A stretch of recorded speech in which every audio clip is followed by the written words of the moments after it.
स्वागत है आपका फाइनल ट्रेड में। नमस्कार, मैं हूं दीपांशु भंडारी। एक्शन थोड़ा बाजार में विपरीत ही होते हुए दिख रहा है। हालांकि ग्लोबल हैंडओवर हमारा अच्छा था, सुबह शुरुआत भी अच्छी हुई, 18,000 के ऊपर भी निफ्टी थोड़ी देर के लिए गया, होल्ड भी कर रहा था, पर उसके बाद से बाजार फिसले हैं और फिलहाल हम शो की शुरुआत करें तो डेज लो पर आपको बाजार ट्रेड करते हुए दिख रहे हैं। तो क्या इसके मायने हैं? हफ्ते की शुरुआत में इस उतार चढ़ाव को कैसे समझना है और अब अगले लेवल्स क्या हैं बाजार के लिए, ये जानते हैं। हमारे एक्सपर्ट्स का पैनल भी जुड़ने के लिए तैयार है, हमारी टीम भी तैयार है। उससे पहले इस समय की बड़ी बातें क्या हैं उस पर करते हैं फोकस। सबसे बड़ी बात तो यही है कि बाजार दिन के निचले स्तर पर ट्रेड कर रहा है। 150 से ज्यादा अंक ऊपरी स्तरों से फिसल कर अब आप देख रहे हैं निफ्टी डेज लो पर है, 17,900 के भी नीचे 17,850 के करीब आता हुआ। निफ्टी बैंक यहां के करीब आता हुआ। निफ्टी बैंक यहां पर भी हम उतार चढ़ाव देख रहे हैं। सुबह तो आउट परफॉर्मेंस थी, फ्राइडे को बढ़िया रिकवरी दिखाई थी, पर अब निफ्टी बैंक भी उतने ही प्रेशर में आ रहा है जितना आप निफ्टी पर प्रेशर देख रहे हैं। यहां पर भी दिन की ऊंचाई से काफी तेज गिरावट हुई है और अब 42,200 के नीचे निफ्टी बैंक आते हुए दिख रहा है। आईटी से आपको सहारा मिल रहा है, सुबह से थोड़े एक्टिव हैं। मेटल्स, ऑटो, इंफ्रा इंडेक्स यहां पर आपको आधे से 1.5% की गिरावट आती हुई दिख रही है। फार्मा, फाइनेंस, रियल एस्टेट और बाकी इंडेक्स भी आपको 1/4% नीचे ही दिखेंगे। वहीं जो इंडिया का विक्स है वहां पर आपको 5.5% का उछाल आया है। ऑब्वियसली बाजार थोड़े उतार चढ़ाव वाले हो ही रहे हैं तो उसका भी रिएक्शन आपको दिखेगा।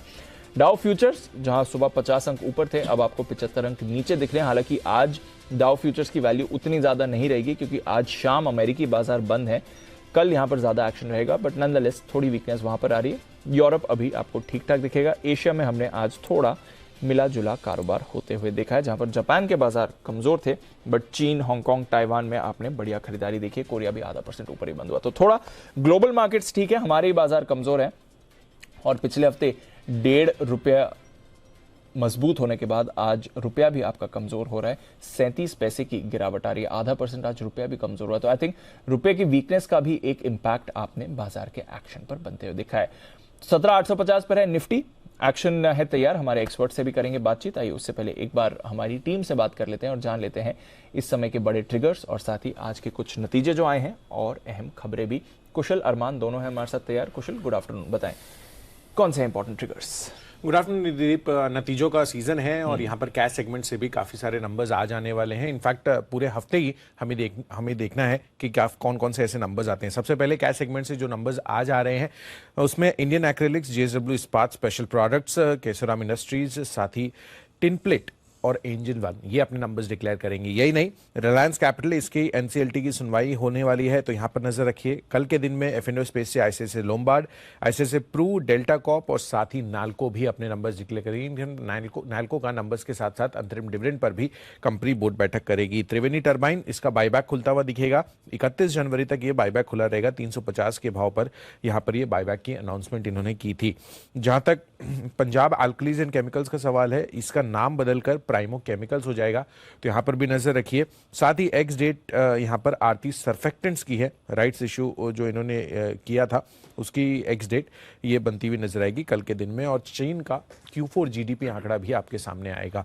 जहां तक 18 जनवरी बुधवार का सवाल है, निफ्टी से इंडसइंड बैंक, F&O स्पेस से परसिस्टेंट सिस्टम्स और Oracle financial services software OFSS अपने नंबर्स डिक्लेयर करने वाले हैं। साथ ही सुला वाइनर्स का 50% जो लॉक इन है, इनका लॉक इन वो खत्म होता हुआ दिखेगा।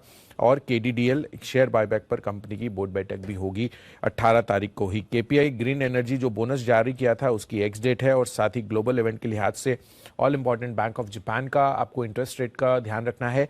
साथ ही यूएस के लिहाज से PPI, रिटेल सेल्स और इंडस्ट्रियल प्रोडक्शन डेटा दिसंबर महीने का आएगा और दिसंबर महीने का ही यूके का CPI आंकड़ा आपके सामने रखा जाएगा। और PPI नवंबर महीने और साथ ही हाउस प्राइस इंडेक्स पर भी आपको फोकस करना है यूके के लिहाज से। और अंत में दिसंबर महीने का महंगाई आंकड़े आपको यूरोप के भी आते हुए दिखेंगे। तो काफी सारा ग्लोबल डेटा है जो आपको बुधवार के दिन पर फोकस करना है।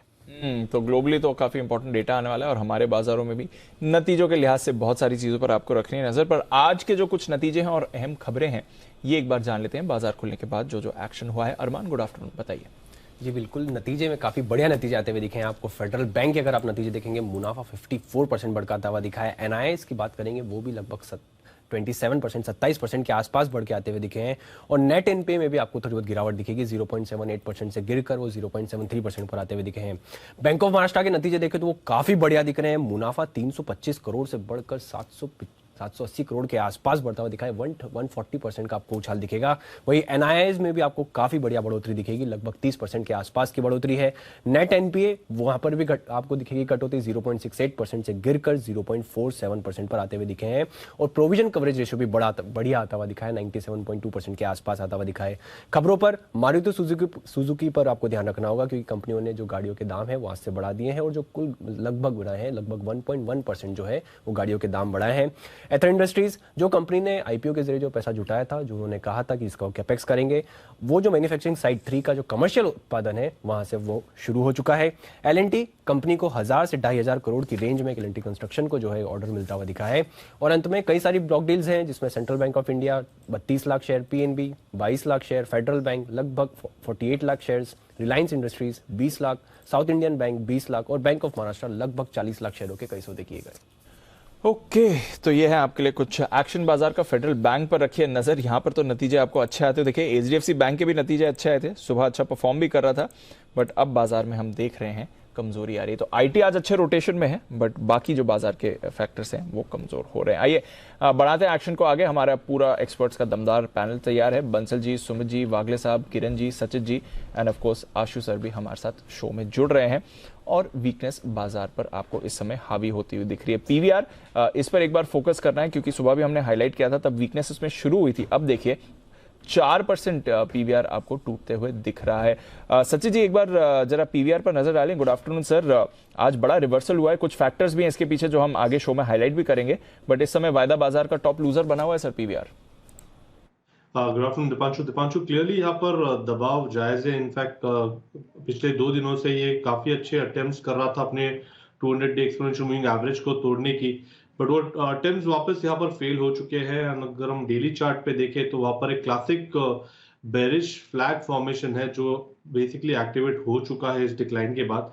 तो यहाँ पर मुझे लग रहा है अभी भी थोड़ी सी बिकवाली हावी रह सकती है, जब तक 1750 के ऊपर की एक क्लोजिंग एस्टैब्लिश नहीं होती। आई थिंक तब तक ये पर्टिकुलर स्टॉक दबाव में रहना चाहिए। तो 1600 के इमीडिएट टारगेट के लिए अभी भी यहाँ पर फ्रेश शॉट्स डिप्लॉय करने की ही सलाह होगी। अगर पुल बैक मिल जाता है 1700 के आसपास का, तो एक हेल्दी माना जाएगा फ्रेश शॉट्स ऐड करने के लिए। एंड स्टॉप लॉस अभी आपको यहाँ से लगाना है लगभग अराउंड 1710 पर। 1600 एक ऐसा जोन होगा जहां पर अपने शॉर्ट पोजीशंस को आप रिव्यू कर सकते हो। तो पीवीआर इस पर रखनी है आपको नजर, ये काउंटर एक्शन में आते हुए दिख रहा है। एक्शन में कुछ और काउंटर्स भी हैं। एलएनटी फाइनेंस तो आपको सुबह से ही बजिंग दिख रहा है, इस पर आपको मूव आती हुई दिखेगी।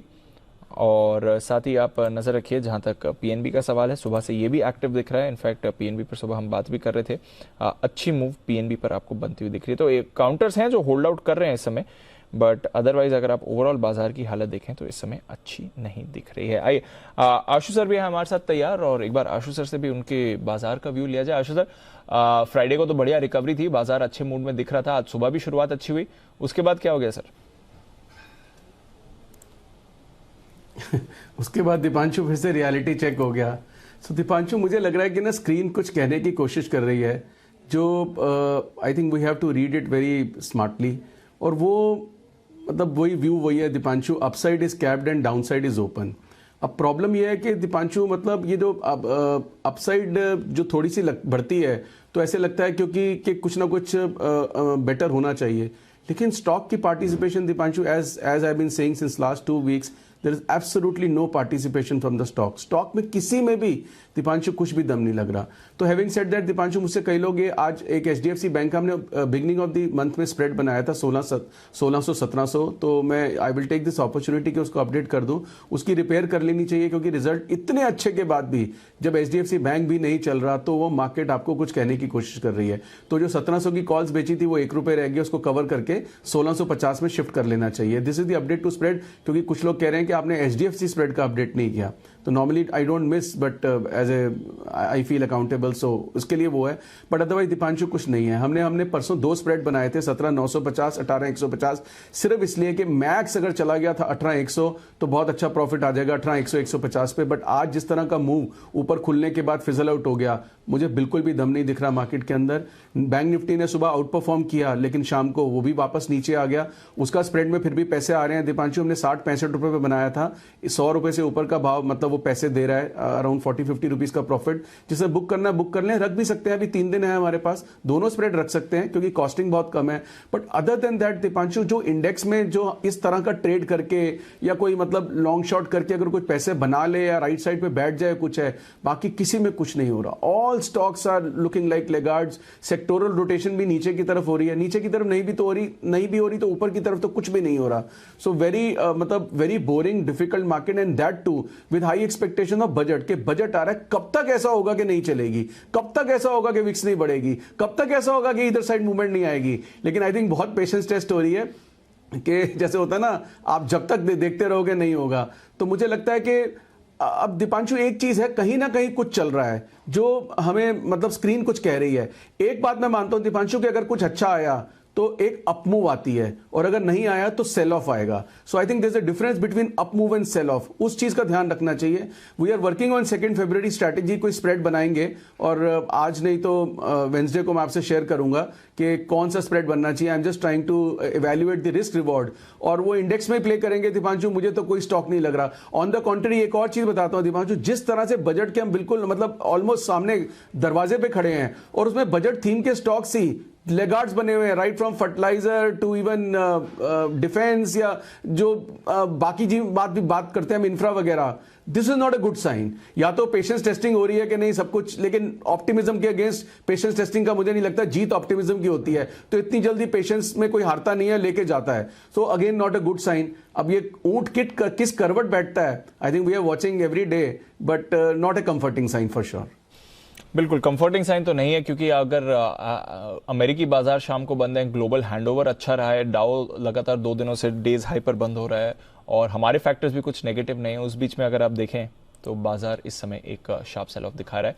चलिए नजर है बाजार के एक्शन पे, और जैसा आश्वासन ने कहा स्टॉक्स में रोटेशन आपको अच्छा दिख रहा है, तो वहां पर थोड़ी अपॉर्चुनिटीज फिर भी दिख रही हैं। आइए एक बिगुल सचिन जी के लिए BTS DT।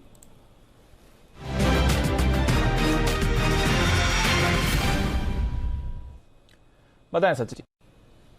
दीपांशु, यहाँ पर काफी सारे ऑटो स्टॉक्स में डिस्ट्रीब्यूशन के साइंस आए थे पिछले हफ्ते, एंड कहीं पर भी ब्रेकडाउन्स आए हैं। फ्रेश स्टॉक जो हमारे रेडार पे आया है वो है भारत फोर्ज। पिछले 2 हफ्तों के कंसोलिडेशन के बाद फाइनली यहाँ पर 870-875 का जो एक इंपॉर्टेंट सपोर्ट जोन था वो इसने ब्रीच किया है, एंड उसके बाद लगातार यहाँ पर शॉर्ट पोजीशंस पाइल अप हो रही है। तो इमीडिएट बेसिस पे तो मुझे लग रहा है कि 840 के आसपास के स्विंग यहाँ पर कंफर्टेबली बनने चाहिए। पोजिशनल टारगेट इस पर्टिकुलर पैटर्न का है लगभग अराउंड 805 का। स्टॉप लॉस आपको लगाना है अराउंड 874 पे, एंड फ्रेश बिकवाली की सलाह है भारत फोर्ज के फ्यूचर्स में। तो भारत फोर्ज पर आपके लिए बिकवाली की राय आ रही है सचिन जी की तरफ से। पहला कॉल इस शो पर सेल है, और वो है आपके लिए भारत फोर्ज, जहां पर आपको गिरावट भी बनती हुई दिख रही है। बट 1-2 कॉल्स लेनी थी एक्सपर्ट्स की तरफ से, जहां पर आपको थोड़ा एक्शन पॉजिटिव दिख रहा है। और L&T फाइनेंस वायदा कारोबार का टॉप गेनर है। एक बार किरण जी से इसके बारे में पूछा जाए। Kiran ji, good afternoon sir. नतीजों के दम पर एक्शन है, फ्राइडे को डेज हाई पर बंद हुआ था, आज ऑफ कोर्स नतीजों के रिएक्शन से सुबह पॉजिटिव खुला और उन लेवल्स के आसपास होल्ड कर रहा है, मतलब थोड़ा ऊपर से नीचे फिर भी गिरा होगा, बट अदरवाइज गेन्स अच्छी होल्ड कर रहा है। जरा इसके चार्ट पर अपनी राय दें सर।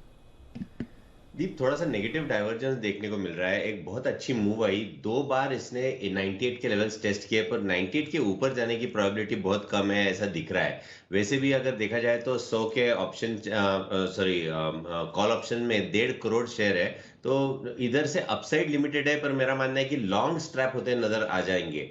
अगर 95 के नीचे चलता है तो मेरा मानना है कि आज के आज ही आपको 92 के आसपास के लेवल्स देखने को मिलेंगे।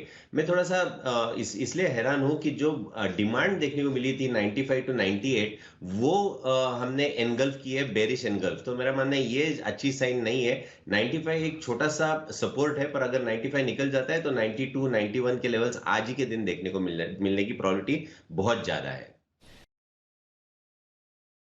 100 तो खैर क्रॉस नहीं कर पाया, 98 पर ही रेजिस्टेंस फेस कर रहा है, और अगर गिरता है तो फिर यहाँ से आपको वीकनेस दिखेगी। तो हालांकि वायदा कारोबार का टॉप गेनर है, बट स्ट्रेंथ दिखाने के लिए कुछ इंपॉर्टेंट लेवल्स इसका होल्ड अप करना जरूरी है। भारत इलेक्ट्रॉनिक्स, यहाँ पर एक बार नजर डालते हैं। सिमी जी की तरफ से आज सुबह ये काउंटर रेडार पर भी था और अच्छी मूव भी आई है। वागले साहब, गुड आफ्टरनून सर। एक बार भारत इलेक्ट्रॉनिक्स देखें, ये भी अपने लेवल्स होल्ड कर रहा है इस समय, कोई व्यू इस पे? Good afternoon Deepanshu. पैटर्न में स्ट्रेंथ है, लेकिन ये माहौल में शायद ना चले। 100 के ऊपर जब तक ये टिका रहेगा, मुझे लगता है 107 108 तक के लेवल्स आपको हल्का सा मार्केट में बाउंस बैक आएगा तो 108 110 तक भी ये स्टॉक जा सकता है। आपको अगर लेना है तो 99 के स्टॉप लॉस से लेना होगा और एक 7-8% की अपमूव मिल सकती है 1 से 2 दिनों में। 110 इजीली क्रॉस करते हुए भी मुझे नहीं दिखाई देता है। ओके, तो 110 नहीं क्रॉस कर रहा है, नजर रखिए भारत इलेक्ट्रॉनिक्स पर। वैसे ठीक है, 99 के आसपास अगर आप देखें तो सपोर्ट भी है, बट वही बात है कि इन स्टॉक्स को सस्टेनेबल अपमूव करनी पड़ेगी या लेवल्स होल्ड करने पड़ेंगे अगर आपको कॉन्फिडेंस लाना है तो।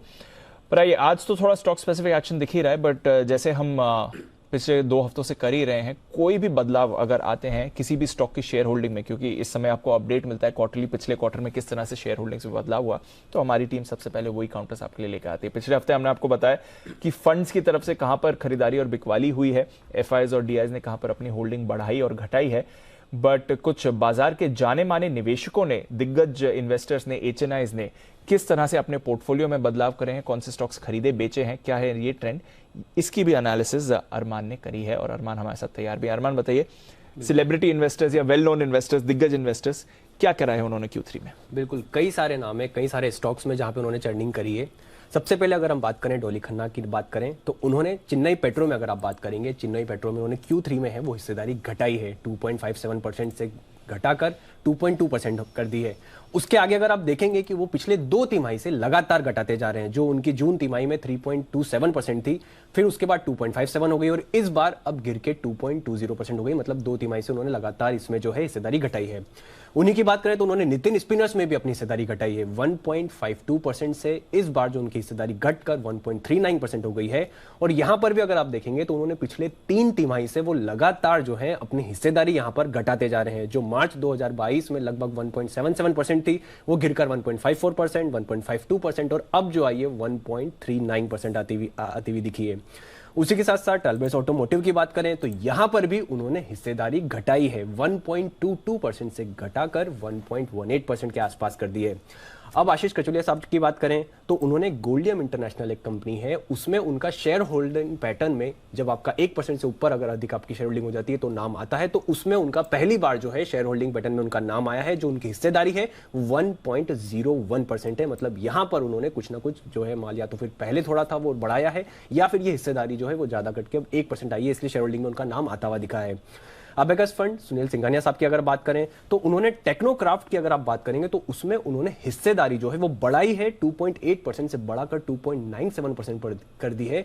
और यहां पे आपको इंटरेस्टिंग चीज ये है कि अगर आप देखेंगे पिछले 8 क्वार्टर से एक भी बार ऐसा नहीं हुआ है कि उन्होंने हिस्सेदारी घटाई है, वो लगातार धीरे धीरे करके अपनी हिस्सेदारी बढ़ाते जा रहे हैं। जो दिसंबर 2021 में उनकी हिस्सेदारी थी 2.35%, वो धीरे धीरे बढ़ा के अब उन्होंने 3% के आसपास जो है इस तिमाही में हिस्सेदारी कर दी है।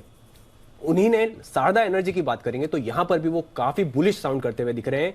उन्होंने इस तिमाही में शारदा एनर्जी में हिस्सेदारी 1.89% से बढ़ाकर 2.1% कर दी है। और अगर आप पिछले 5 तिमाही का अगर आप शेयर होल्डिंग पैटर्न देखेंगे तो लगातार किसी भी एक क्वार्टर में ऐसा नहीं हुआ कि उन्होंने थोड़ी हिस्सेदारी नहीं बढ़ाई हो। लगातार शारदा एनर्जी में वो लगातार अपनी हिस्सेदारी जो है वो बढ़ाते जा रहे हैं। जो जून 2021 में जो अगर आप देखेंगे 1.01% थी, वो बढ़ के फिर मार्च 2022 में 1.7% हो गई। वही अगर आप दिसंबर की बात करेंगे तो अब लगातार बढ़ के 2.1% के आसपास होती गई। तो लगता है वो यहां पर काफी बुलिश हैं।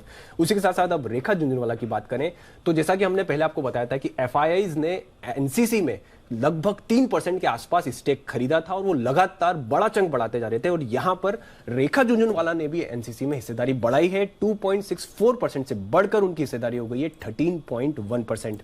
टाटा कम्युनिकेशन की बात करें वहां पर भी रेखा झुंझुनवाला ने हिस्सेदारी बढ़ाई है, 1.61% से बढ़ाकर उन्होंने हिस्सेदारी कर दी है लगभग 1.8% की।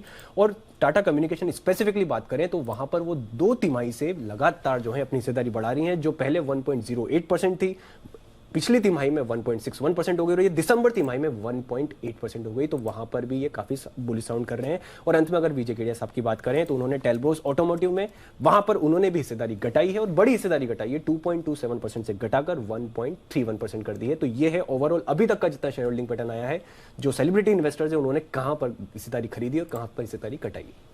तो एनसीसी में लगातार बढ़ रही है हिस्सेदारी इनकी, वो ने भी बढ़ाई है और रेखा झुंझुनवाला ने भी बढ़ाई है। और अब शारदा एनर्जी की बात करेंगे तो वो पिछले 5 तिमाही से हर एक तिमाही में 0.12% लगातार बढ़ाते जा रहे हैं। बिल्कुल, तो काफ़ी एक्टिव भी रहा है ये काउंटर और हमारे एक्सपर्ट्स ने भी कई बार इसको आपके लिए हाईलाइट किया है और हम देख भी रहे हैं दिग्गज निवेशकों का भी इस पर भरोसा बना हुआ है। बहुत बहुत शुक्रिया अरमान ये सारी डिटेल्स हमारे साथ शेयर करने के लिए। कैश स्टॉक्स में भी आपको थोड़ा एक्शन दिख रहा है। आज सुबह मेरे को याद है पॉजिटिव ब्रोकरेज कमेंट्री पर वरुण बेवरेजेस एक्शन दिखा रहा था। एक बार कुणाल जी से इसके चार्ट पर चेक लिया जाए। कुणाल जी, आफ्टरनून सर, एक बार वरुण बेवरेजेस देखें, अच्छे लेवल्स होल्ड कर रहा है, 5-5.5% ऊपर है और सुबह की जो गेन्स आई थी वो इसने गिव अप नहीं करी है। देखिए, अच्छा करेक्शन भी हो चुका है दीपांशु, तो मुझे लगता है कि अच्छे लेवल से एक बाउंस आता हुआ दिखा है। ये स्टॉक भी 1400 रुपए से करेक्ट हो रहा है और 1400 से करेक्ट होकर के 1150 के सपोर्ट तक स्टॉक आया और आज के ट्रेड में एक पैटर्न बन रहा है डेली चार्ट्स पर जिसको बुलिश थ्रस्टिंग लाइन पैटर्न कहते हैं। तो अगर ये मुकम्मल हो जाता है आज दिन के अंत पर तो मुझे लगता है कि 1300 तक का एक मूव इसमें आता हुआ दिखेगा। तो मेरी राय में जिनके पास पोजीशन है बिल्कुल बने रहें, 1150 का एक स्टॉप लॉस रख लें, 1300 के लक्ष्य से बने रहने की और खरीदारी की राय। 1300 के टारगेट के साथ बने रहिए। यह है आपके लिए वरुण बेवरेजेस। अनदर 100 रुपए की अपमूव कुणाल जी को इस काउंटर में यहां से दिख रही है और स्टॉक भी सुबह से एक्टिव बना हुआ है। देखते हैं इस पर मूव आती है कि नहीं। GSPL, गुजरात स्टेट पेट्रोनेट, जरा इसका चार्ट पुलअप करें। अभी एक शार्प स्पाइक GSPL के चार्ट में आपको आते हुए दिख रहा है। सुमित जी, गुड आफ्टरनून, जरा देखें सर, GSPL अभी एक मूव आया 2% ऊपर। Good afternoon Deepanshu. GSPL के अंदर मोमेंटम तो बन रहा है लेकिन अच्छी तेजी तभी देखने को मिलेगी जब स्टॉक एक बार ऊपर में रेजिस्टेंस लेवल को क्रॉस करेगा। 280 के आसपास का इसका रेजिस्टेंस लेवल है।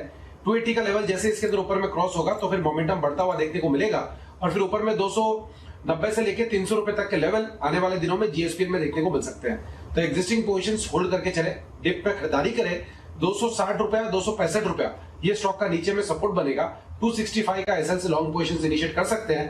280 के बाद 290 से 300 रुपए तक के लेवल GSPL में देखने को मिल सकते हैं। तो ये है आपके लिए GSPL। आइए, कुछ और कॉल्स भी हैं हमारे एक्सपर्ट्स की तरफ से तैयार। एक बिगुल किरण जी के लिए, किरण का कमाल।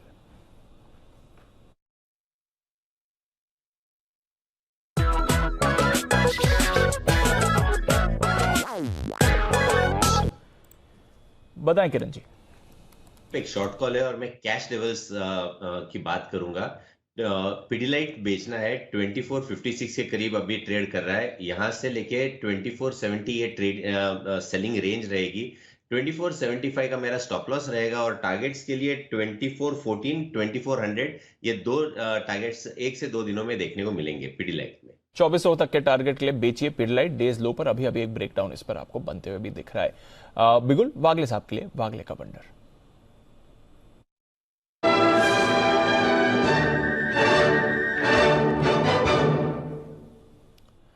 वागले साहब बताएं सर। दीपांशु, IDFC में एक मुझे इनवर्स हेड एंड शोल्डर का ब्रेकआउट दिखाई देता है। 87 के पार ये निकला है अभी, 8750, 8780 अभी 88 हो गया है। मुझे लगता है ये 95, 96 तक जाने के लिए तैयार है 1 से 2 दिनों में। तो यहाँ पर बाय करें, 87 आता है तो ऐड करें। आपका स्टॉप लॉस 84 के नीचे का होना चाहिए और आपका पहला टारगेट 95, 96 का 2 से 3 दिनों में आ सकता है। तो IDFC में खरीदारी करके चलनी है, ये आपके लिए एक्शन है। आज सुबह मोदी जी का भी ये पिक ऑफ द वीक था। मोदी जी की तरफ से 90 के टारगेट्स आए थे बट आज ही ट्रेड में काफी एक्टिव हो रहा है। डेज हाई पर हमें ट्रेड करते हुए दिख रहा है। 88 के लेवल पर IDFC है अभी और इस काउंटर पर रखें नजर। अब वागले साहब की तरफ से भी बड़े टारगेट्स निकल कर आ रहे हैं। 95, 96 के टारगेट्स इस काउंटर पर आपको बनते हुए दिख सकते हैं। तो थोड़ा एक्शन तो IDFC में आपको बनते हुए दिख ही रहा है। डेल्टा कॉप भी थोड़ा एक्टिव हो रहा है। इस काउंटर पर भी एक बार नजर डालते हैं। थोड़ा मूव डेल्टा कॉप ने दिखानी शुरू भी करी है। कल इसके नंबर्स भी आने वाले हैं। नंबर से पहले थोड़ा एक्शन में आशु जी, वैसे ये फिसला तो है ऊपर से 208, 209 पर इसने सपोर्ट भी लिया, उसके बाद वापस एक्टिव हो रहा है। कल नंबर्स भी हैं। डेल्टा कॉप पर कोई व्यू सर आपका? 216 का लेवल फिलहाल फ्यूचर्स में।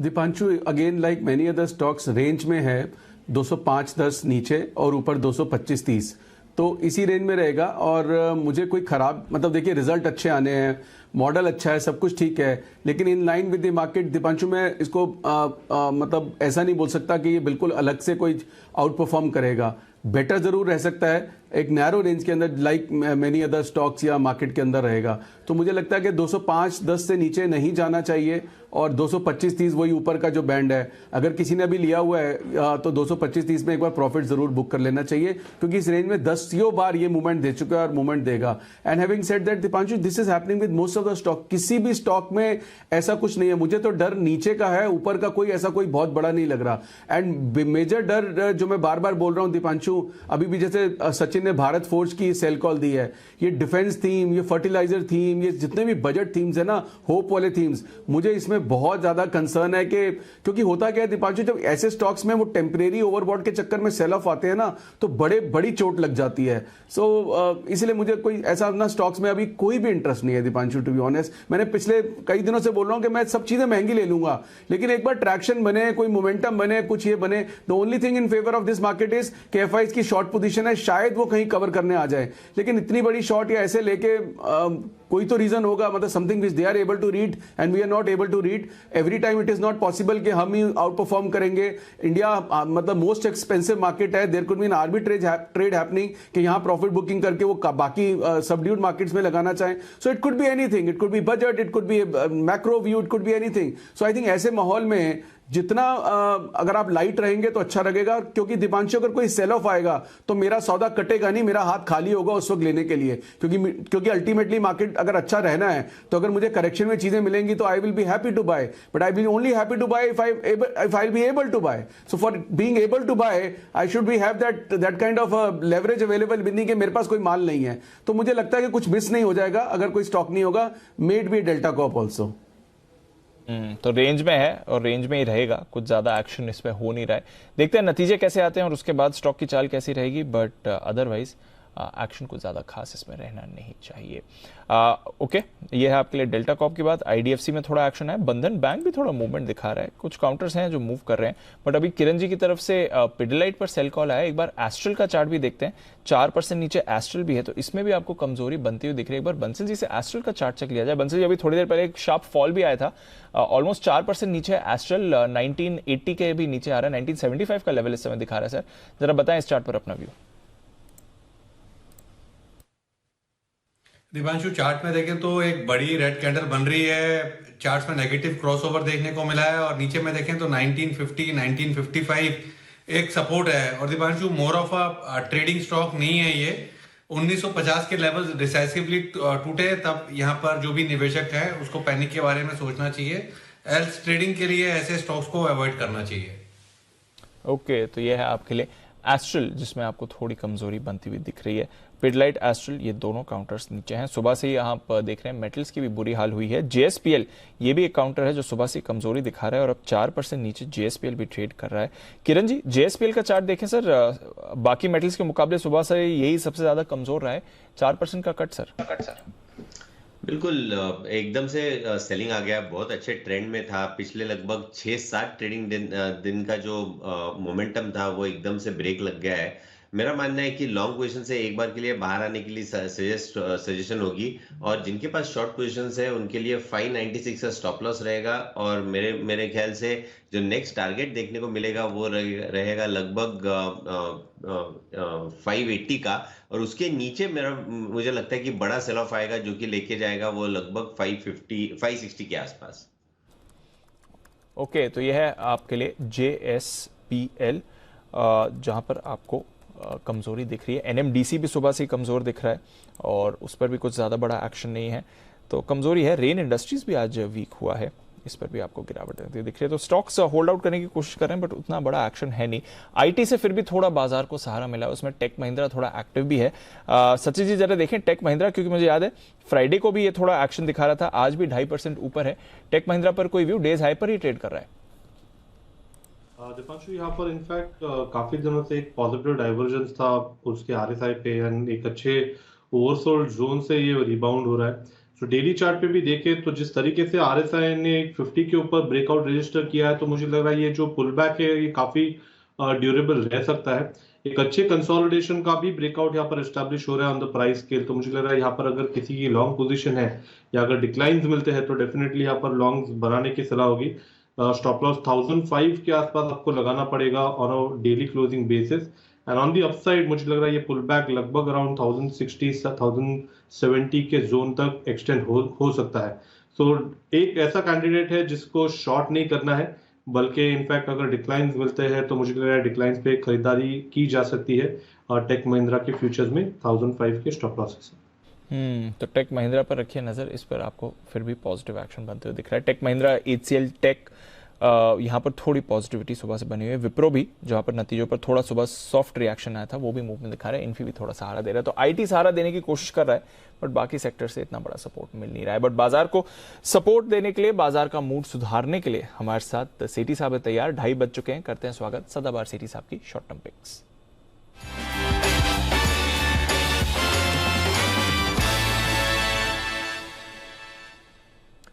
स्वागत है सेठी साहब, गुड आफ्टरनून सर। आज तो आपकी बहुत जरूरत भी है। सुबह की अच्छी शुरुआत के बाद बाजार पूरी तरह से नेगेटिव हो गया।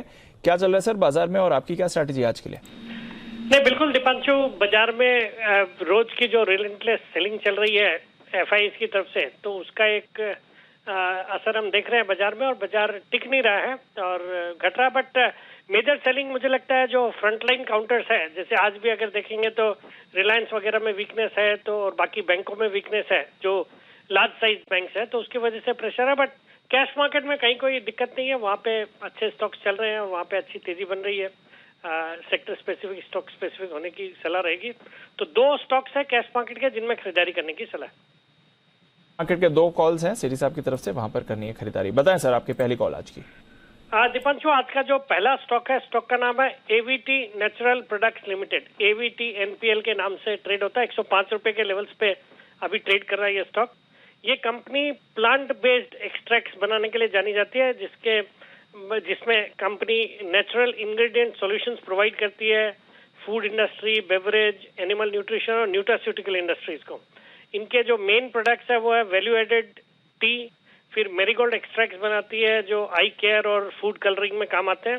और बाकी कंपनी का बहुत ही सीरियसली कई सारी ग्लोबल फीड एडिटिव कंपनीज के साथ पार्टनरशिप करके ग्लोबल न्यूट्रिशन मार्केट में फोरे किया है, जिसका असर आने वाले दिनों में देखने को मिलेगा। और दमदार फंडामेंटल्स वाली कंपनी है। सितंबर तिमाही बहुत अच्छी थी, 25 करोड़ का पैट था, जो पिछले साल सितंबर तिमाही में 14 करोड़ का पैट था। रिटर्न रेशियोज बहुत ही अच्छे हैं, return on equity 20%, return on capital employed 26%, debt equity ratio भी मैनेज बहुत ही कम 0.06 है। पिछले 3 साल का पैट का कैगर रहा है 87%। और ये स्टॉक अवेलेबल है 17 के मल्टीपल पे, जो कि काफी रीजनेबल लगता है। प्रोमोटर्स की भी अच्छी खासी 75% की हिस्सेदारी है और कोई भी स्टॉक प्लेज नहीं है। तो ऑल इन ऑल एक फंडामेंटली दमदार क्वालिटी का स्टॉक है, यहाँ पे खरीदारी करने की सलाह है। और मेरा इसमें शॉर्ट टर्म टारगेट है 120 रुपए का, स्टॉप लॉस रखना है 100 रुपए का। 120 का टारगेट, 100 का स्टॉप लॉस। खरीदारी करें एवीटी नेचुरल प्रोडक्ट्स। ये सेठी साहब की तरफ से कैश कॉल 4.5% ऊपर भी इस समय सेठी साहब की बात करते करते स्टॉक में भी थोड़ा एक्शन आते हुए दिख रहा है। दूसरी कॉल बताएं सेठी साहब। अब बिल्कुल दीपांशु, जो आज का दूसरा स्टॉक है एक PSU बैंक है, छोटी साइज का बैंक है, यूनियन बैंक ऑफ इंडिया, जो अभी 82 रुपीज 30 पैसे के लेवल पे ट्रेड करता है। दीपांशु, आज हमने नतीजे देखे, फेडरल बैंक के नतीजे आए, बैंक ऑफ महाराष्ट्र के नतीजे आए, बहुत ही दमदार परफॉर्मेंस रहा है। और इसको देखते हुए मुझे लगता है इस बार ये जितनी पब्लिक सेक्टर बैंक्स हैं उनके नतीजे बहुत ही अच्छे रहेंगे इस क्वार्टर के, और इस कंपनी के भी नतीजे इस शुक्रवार को आने वाले हैं। बाकी फंडामेंटल्स अच्छे हैं, वैल्यूएशन के लिहाज से भी बहुत अट्रैक्टिव है। प्राइस टू बुक वैल्यू देखेंगे तो 0.86 के प्राइस टू बुक वैल्यू पे स्टॉक ट्रेड करता है, मतलब बुक वैल्यू है अराउंड 97 रुपीज, स्टॉक है 82 के आसपास। डिविडेंड यील्ड है 2.29%। सितंबर क्वार्टर भी बहुत अच्छा था, नेट एनपीएस में बहुत अच्छा इंप्रूवमेंट देखने को मिला। जो जून क्वार्टर में 3.31% का नेट एनपीए था वो घट के हो गया 2.64%। ग्रोस एनपीए 10.22% से घट के 8.45%। रिटर्न ऑन एसेट्स में इंप्रूवमेंट देखने को मिला, कासा डिपॉजिट्स में इंप्रूवमेंट दिखा, अच्छी कैपिटल एडिक्वेसी रेशियो है। मुझे लगता है ये स्टॉक भी अच्छा करेगा। इन लेवल्स पे बिल्कुल खरीदारी करने की सलाह है। मेरा इसमें शॉर्ट टर्म टारगेट है 92 का, स्टॉप लॉस रखना है 78 का। 92 का टारगेट, 78 का स्टॉप लॉस, यहां पर आपको करनी है खरीदारी। Union bank, bank of Maharashtra, Indian bank, bank of India, central bank, IOB, ये सारे के सारे आपको जो मिड कैप पीएसयू बैंक है वो आउट परफॉर्म करते हुए दिख रहे हैं, तो वहां पर थोड़ी स्ट्रेंथ है बाजार की।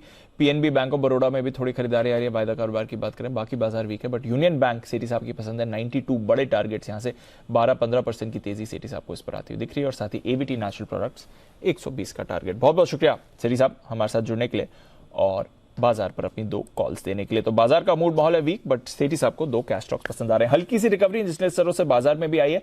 सही वक्त है अनिल जी से बात करने का और लेनी है उनकी market strategy.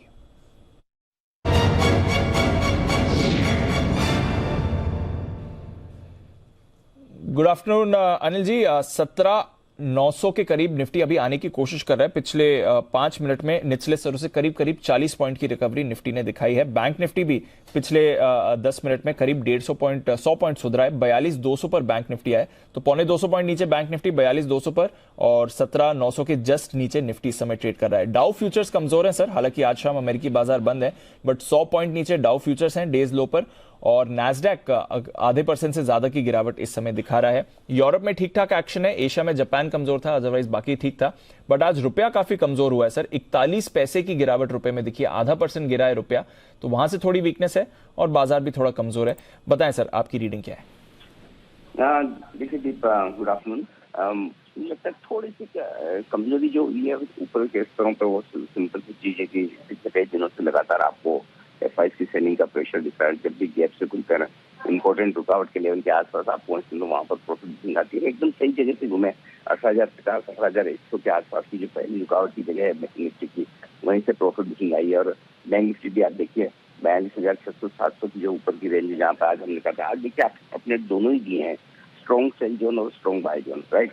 So strong sell zone से नीचे आ गए, अब है ना स्ट्रॉन्ग बाय जोन के आसपास आ रहे हैं, और यहाँ पे बेचने के बजाय खरीदारी करने का मौका देखना है।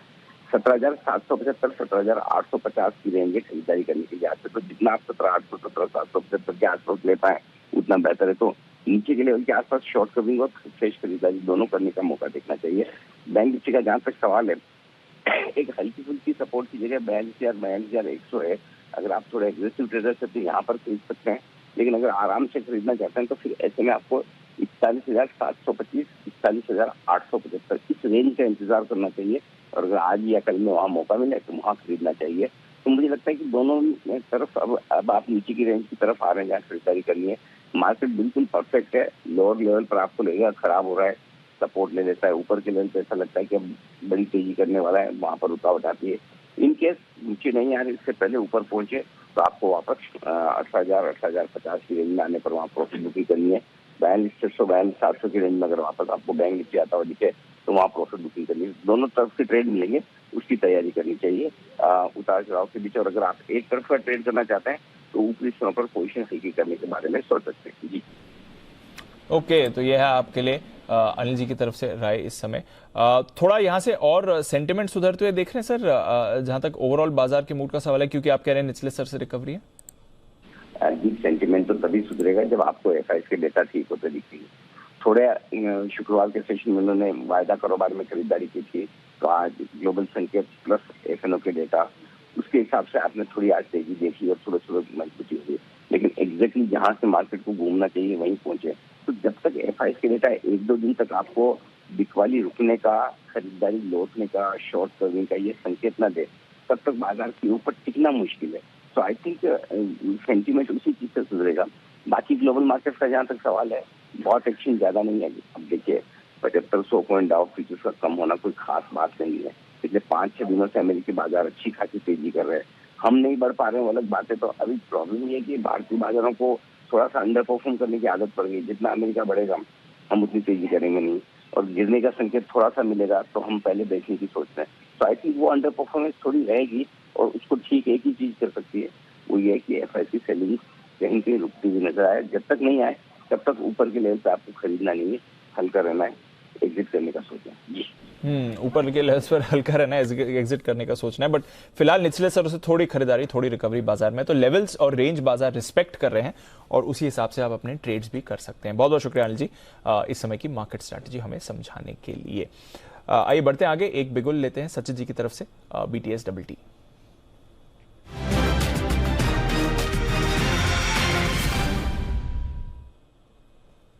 बताएं सर। फर्टिलाइजर में शॉर्ट पोजीशन बनाने की सलाह होगी। इसके फ्यूचर्स लगभग अराउंड 302 के आसपास फिलहाल ट्रेंड हो रहे हैं। थोड़ा सा अगर बाउंस बैक मिल जाता है 302 से लेके 304 इस पर्टिकुलर जोन में आपको ये फ्रेश शॉट्स डिप्लॉय करने हैं। स्टॉप लॉस लगाना है लगभग अराउंड 307.50 पे, and target on the lower side लगभग हो सकता है अराउंड 290 तक का। अगर हम इसका ओवरऑल डेटा देखें तो काफी दिनों से यहाँ पर डिस्ट्रीब्यूशन के साइंस आ रहे थे। 320 के आसपास एक फर्म रेजिस्टेंस भी एस्टैब्लिश हो चुका है, एंड एक नेगेटिव क्रॉसओवर हुआ था अपने शॉर्ट टर्म एवरेजेस 5 एंड 20 में, जो इंडिकेट कर रहा है कि यहाँ से जो मोमेंटम होगा वो काफी तेज होना चाहिए on the lower side. Fresh बिकवाली करनी है चंबल फर्टिलाइजर के फ्यूचर्स में for a target of around 290। तो चंबल फर्टिलाइजर में आपको करनी है बिकवाली, और यहाँ पर आपको वीकनेस बाजार में बनती हुई दिख रही है। आई थिंक सचिन जी, आपको आशु जी की तरफ से भी इस कॉल पर पूरा सपोर्ट मिल रहा है। आशु जी, आपके भी रेडार पर हैं ये काउंटर्स? बिल्कुल है दीपांशु, मैं तो बोल ही रहा हूँ कि I am extremely jittery on budget theme, जिसमें फर्टिलाइजर सबसे ऊपर था। जिस तरह से ऊपर से यूपीएल और चंबल सबका फेवरेट, चंबल तो मैं बहुत सुनता था, मतलब चार्ट्स पे बड़ी कॉल्स वॉल्स रहती थी और बजट थीम सपोर्ट करता था। तो होता क्या है दीपांशु कि अगर नॉर्मल कोर्स में मार्केट हो ना, तो अगर मेरे पास कोई स्टॉक फंस रहा है या मुझे ठीक नहीं लग रहा, काट देते हैं। जब उसके सामने एक ऐसी होप होना कि नहीं यार ये तो मैंने उस थीम की वजह से ले रखा है, क्योंकि बजट की वजह से ले रखा है, अभी तो बजट में टाइम है, और वो स्टॉक अंडर परफॉर्मेंस दिखाने लग जाए, तो वो तो मतलब that's a very very discomforting sign. तो मैं सचिन के पूरी तरह साथ हूं। मैं तो पिछले हफ्ते से बोल रहा हूं कि जो भी ये जो थीम्स हैं ये मुझे परेशान कर रहे हैं, and I am trying to read between the lines के मार्केट कुछ कहने की कोशिश कर रही है। Let's see how what it happens, but as of now मुझे कोई ऐसा कोई दम नहीं लगता। तो दम नहीं दिख रहा है आशु जी को इन थीम्स में। डिफेंस फर्टिलाइजर यहाँ पर आपको कमजोरी आती हुई दिख रही है। सचिन जी की तरफ से सेल कॉल है। चंबल 300 का लेवल तोड़ने के बाद 290 की तरफ ये काउंटर जा रहा है, एग्जैक्टली 300 पर फिलहाल ट्रेड करते हुए देखिएगा। सुमित जी के पास चलते हैं, सुमित का super hit.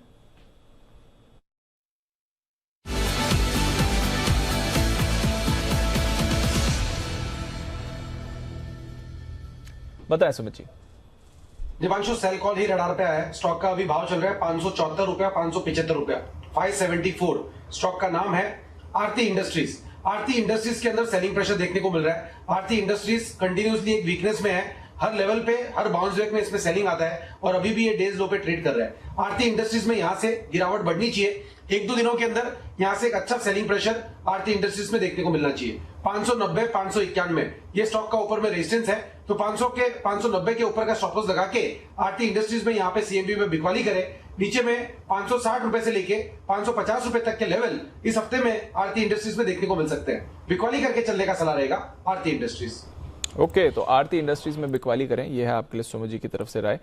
Chemical, agro fertiliser, ये सारी थीम्स आपको अब कमजोर दिख रही हैं। सुबह एसआरएफ पर भी सिमी जी की तरफ से सेल कॉल आया था, वो काउंटर भी आपको वीक होते हुए दिख रहा था। तो थोड़ा बाजार का रुझान और कमजोरी की तरफ बढ़ रहा है, और अब स्टॉक स्पेसिफिक सेलिंग भी कुछ स्पेसेस में आपको बढ़ती हुई दिख रही है। इंडेक्स लेवल पर अभी भी 850 के करीब आपको निफ्टी दिखेगा, बट स्टॉक्स पर अब कुछ ब्रेकडाउन्स आ रहे हैं। आइए स्टॉक्स की बात निकली है तो थोड़ा नतीजों पर भी फोकस किया जाए। कल दो दिग्गज इंश्योरेंस कंपनीज के नतीजे आएंगे, आईसीआईसीआई लोम्बार्ड और आईसीआईसीआई प्रू, दोनों के ही नतीजे आने वाले हैं। एक बार पहले आईसीआईसीआई लोम्बार्ड के नतीजों की बात करते हैं। वरुण हमारे साथ तैयार। वरुण, बताएं क्या करना है यहाँ से एक्सपेक्ट? लोम्बार्ड से तो ज़्यादा अच्छी एक्सपेक्टेशन है नहीं दीप। यहाँ पे थोड़े म्यूटेड टाइप के नतीजे आपको देखने मिल सकते हैं, मिक्स टू म्यूटेड में कह सकता हूँ। अब देखिए यहाँ पे कंपनी का जो नेट प्रीमियम अर्नड है महज 0.2% के आसपास की बढ़ोतरी होगी, 3,836 करोड़ से बढ़ के 3,905 करोड़ के आसपास आएगा। जो कंपनी का मुनाफा है उसमें भारी भरकम गिरावट हो सकती है, करीब 37-38% के आसपास की गिरावट होगी। 590 करोड़ से घट के ये 368 करोड़ के आसपास आने वाला है। Claim ratio, expense ratio no doubt यहाँ पे गिरेंगे। नेट कमीशन रेशियो अगर आप देखेंगे तो वो भी ऑलमोस्ट थोड़ा बहुत फ्लैट रह सकता है। कंबाइंड रेशियो जो है 105 से गिर के करीब 102 के आसपास आएगा। जीडीपीआई जो है उसमें करीब 20% के आसपास की ग्रोथ होगी हेल्थ, फायर, मोटर में। लेकिन बाकी अगर पैरामीटर्स अगर आप देखेंगे, खासकर जो ऑपरेटिंग कॉस्ट है और क्लेम्स है वो थोड़े बहुत हायर एंड पे रहने वाले हैं, जिसके कारण कंपनी का जो मुनाफा है उसमें आपको खासकर डेंट जो है वो देखने मिलेगा। इसके अलावा जो इन्वेस्टमेंट यील्ड्स है वो भी काफ़ी हद तक मॉडरेट होते हुए नजर आएगी आपको साल दर साल बेसिस पे। तो इन सब का इम्पैक्ट जो है आपको इस कंपनी के नंबर्स में देखने मिलेगा। इसके लिए नेट प्रीमियम अर्न में भी ज़्यादा बढ़ोतरी नहीं है, और मुनाफा जो है उसमें आपको भारी भरकम गिरावट देखने मिल सकती है। तो ऑपरेशनल मिस जो है वो शायद आपको आईसीआईसीआई लोम्बार्ड में देखने मिलेगा। तो ये है आपके लिए आईसीआईसीआई लोम्बार्ड जहां पर आपको रखनी है नजर। एक बार इसके चार्ट पर भी राय ली जाए। वागले साहब, एक बार आईसीआईसीआई लोम्बार्ड का चार्ट देखेंगे, 1250 पर ट्रेड कर रहा है हल्की गिरावट के साथ सर।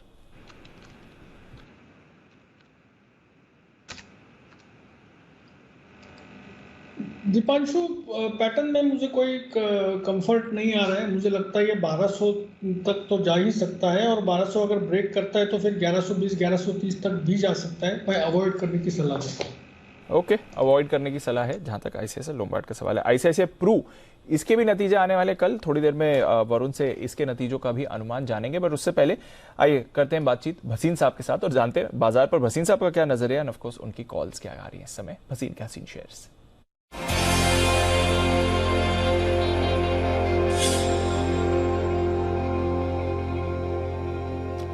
स्वागत है भसीन साहब, गुड आफ्टरनून। बाजार का मूड माहौल थोड़ा बिगड़ा है सर ओपनिंग फर्स्ट आवर के बाद। कुछ कंसर्न्स हैं इस समय, कुछ एक्शन देख रहे हैं बाजार को लेकर? हाँ, गुड आफ्टरनून। देखो दीपांशु, जिसने रिडीम करना है उसने करना ही है, और वो चाहे it is against collateral for China और whatever reason, there is been redemption. और हमें पता है almost $3.5-4 billion will go out. उसमें से I think we are near the fag end. अब उसमें क्या दिखता है आपके HDFC twins, Bajaj twins, ICICI, तो ये एक नॉर्मल रूटीन है। Only that the thing is that we didn't expect first half of January to be this. I still hold that from tomorrow or day after you should see a strong turnaround. Long-term money comes in because macros are very, very conducive. Dollar is weak, bond yields are weak, our inflation is weak, our inflation is lower. So I think before the budgets, unless some Chinese whisper went from the FM to the foreigners, there is no cause of concern. I am not sure I have no clue about what the long-term capital gain tax will be changed, and that we'll know on the first. So this is all humbug. I think this is a very good time to put your money. Markets may have already undergone a price correction. Now the time-bound correction may take one more day. I am very optimistic 18,200 to 18,500, and Bank Nifty will outperform. Given the results from the largest HDFC and the smallest Federal Bank, PNB is hitting new highs, so I am very, very confident.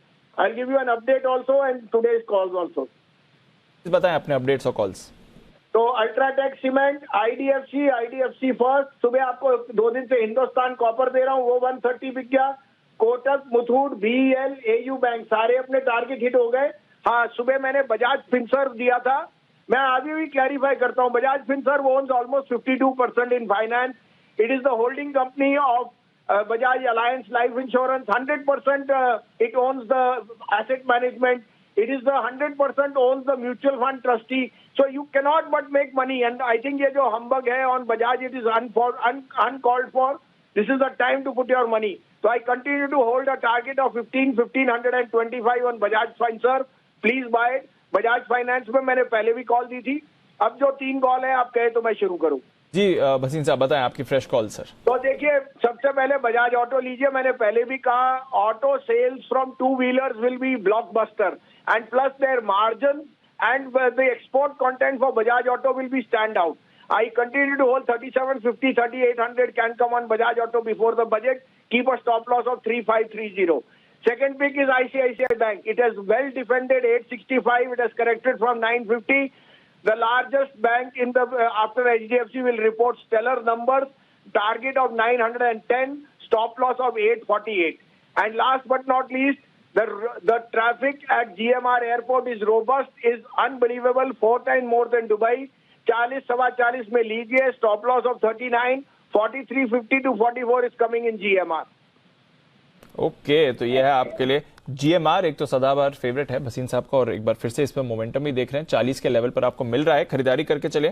43.5 44 के targets इस पर खरीदारी करें। Bajaj auto पर 3750 के targets के लिए, और साथ ही ICICI बैंक यहां पर भी भसीन साहब को लग रहा है वापस आपको मोमेंटम आते हुए दिख सकता है, इस पर भी करके चलें खरीदारी। ये काउंटर है 910 के टारगेट के लिए। तो 3 बेहतरीन कॉल्स भसीन साहब की तरफ से, बहुत बहुत शुक्रिया सर ये तीनों कॉल्स हमारे साथ शेयर करने के लिए।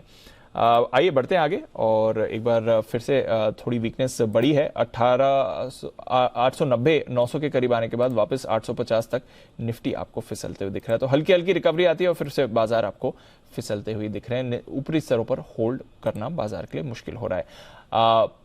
बट एक खास बात चल रही है जो कल शाम से एक्चुअली शुरू हुई है। वर्ल्ड इकोनॉमिक फोरम डावोस, आज से उसका फर्स्ट ऑफिशियल डे है और पूरे हफ्ते चलने वाला है। दुनिया भर के दिग्गज experts, policy maker, corporate leaders, political leaders यहाँ पर होंगे और आने वाले साल के लिए, आने वाले समय के लिए अपनी राय देने वाले हैं। हमारी एग्जीक्यूटिव एडिटर स्वाति खंडेलवाल भी वहीं पर हैं और कुछ खास लोगों से वो बातचीत भी कर रही हैं। तो इस बार उन्होंने एक खास बातचीत करी है एक्सिस बैंक के MD and CEO Amitabh Chaudhary साहब के साथ। आइए सुनते हैं वो क्या कह रहे हैं।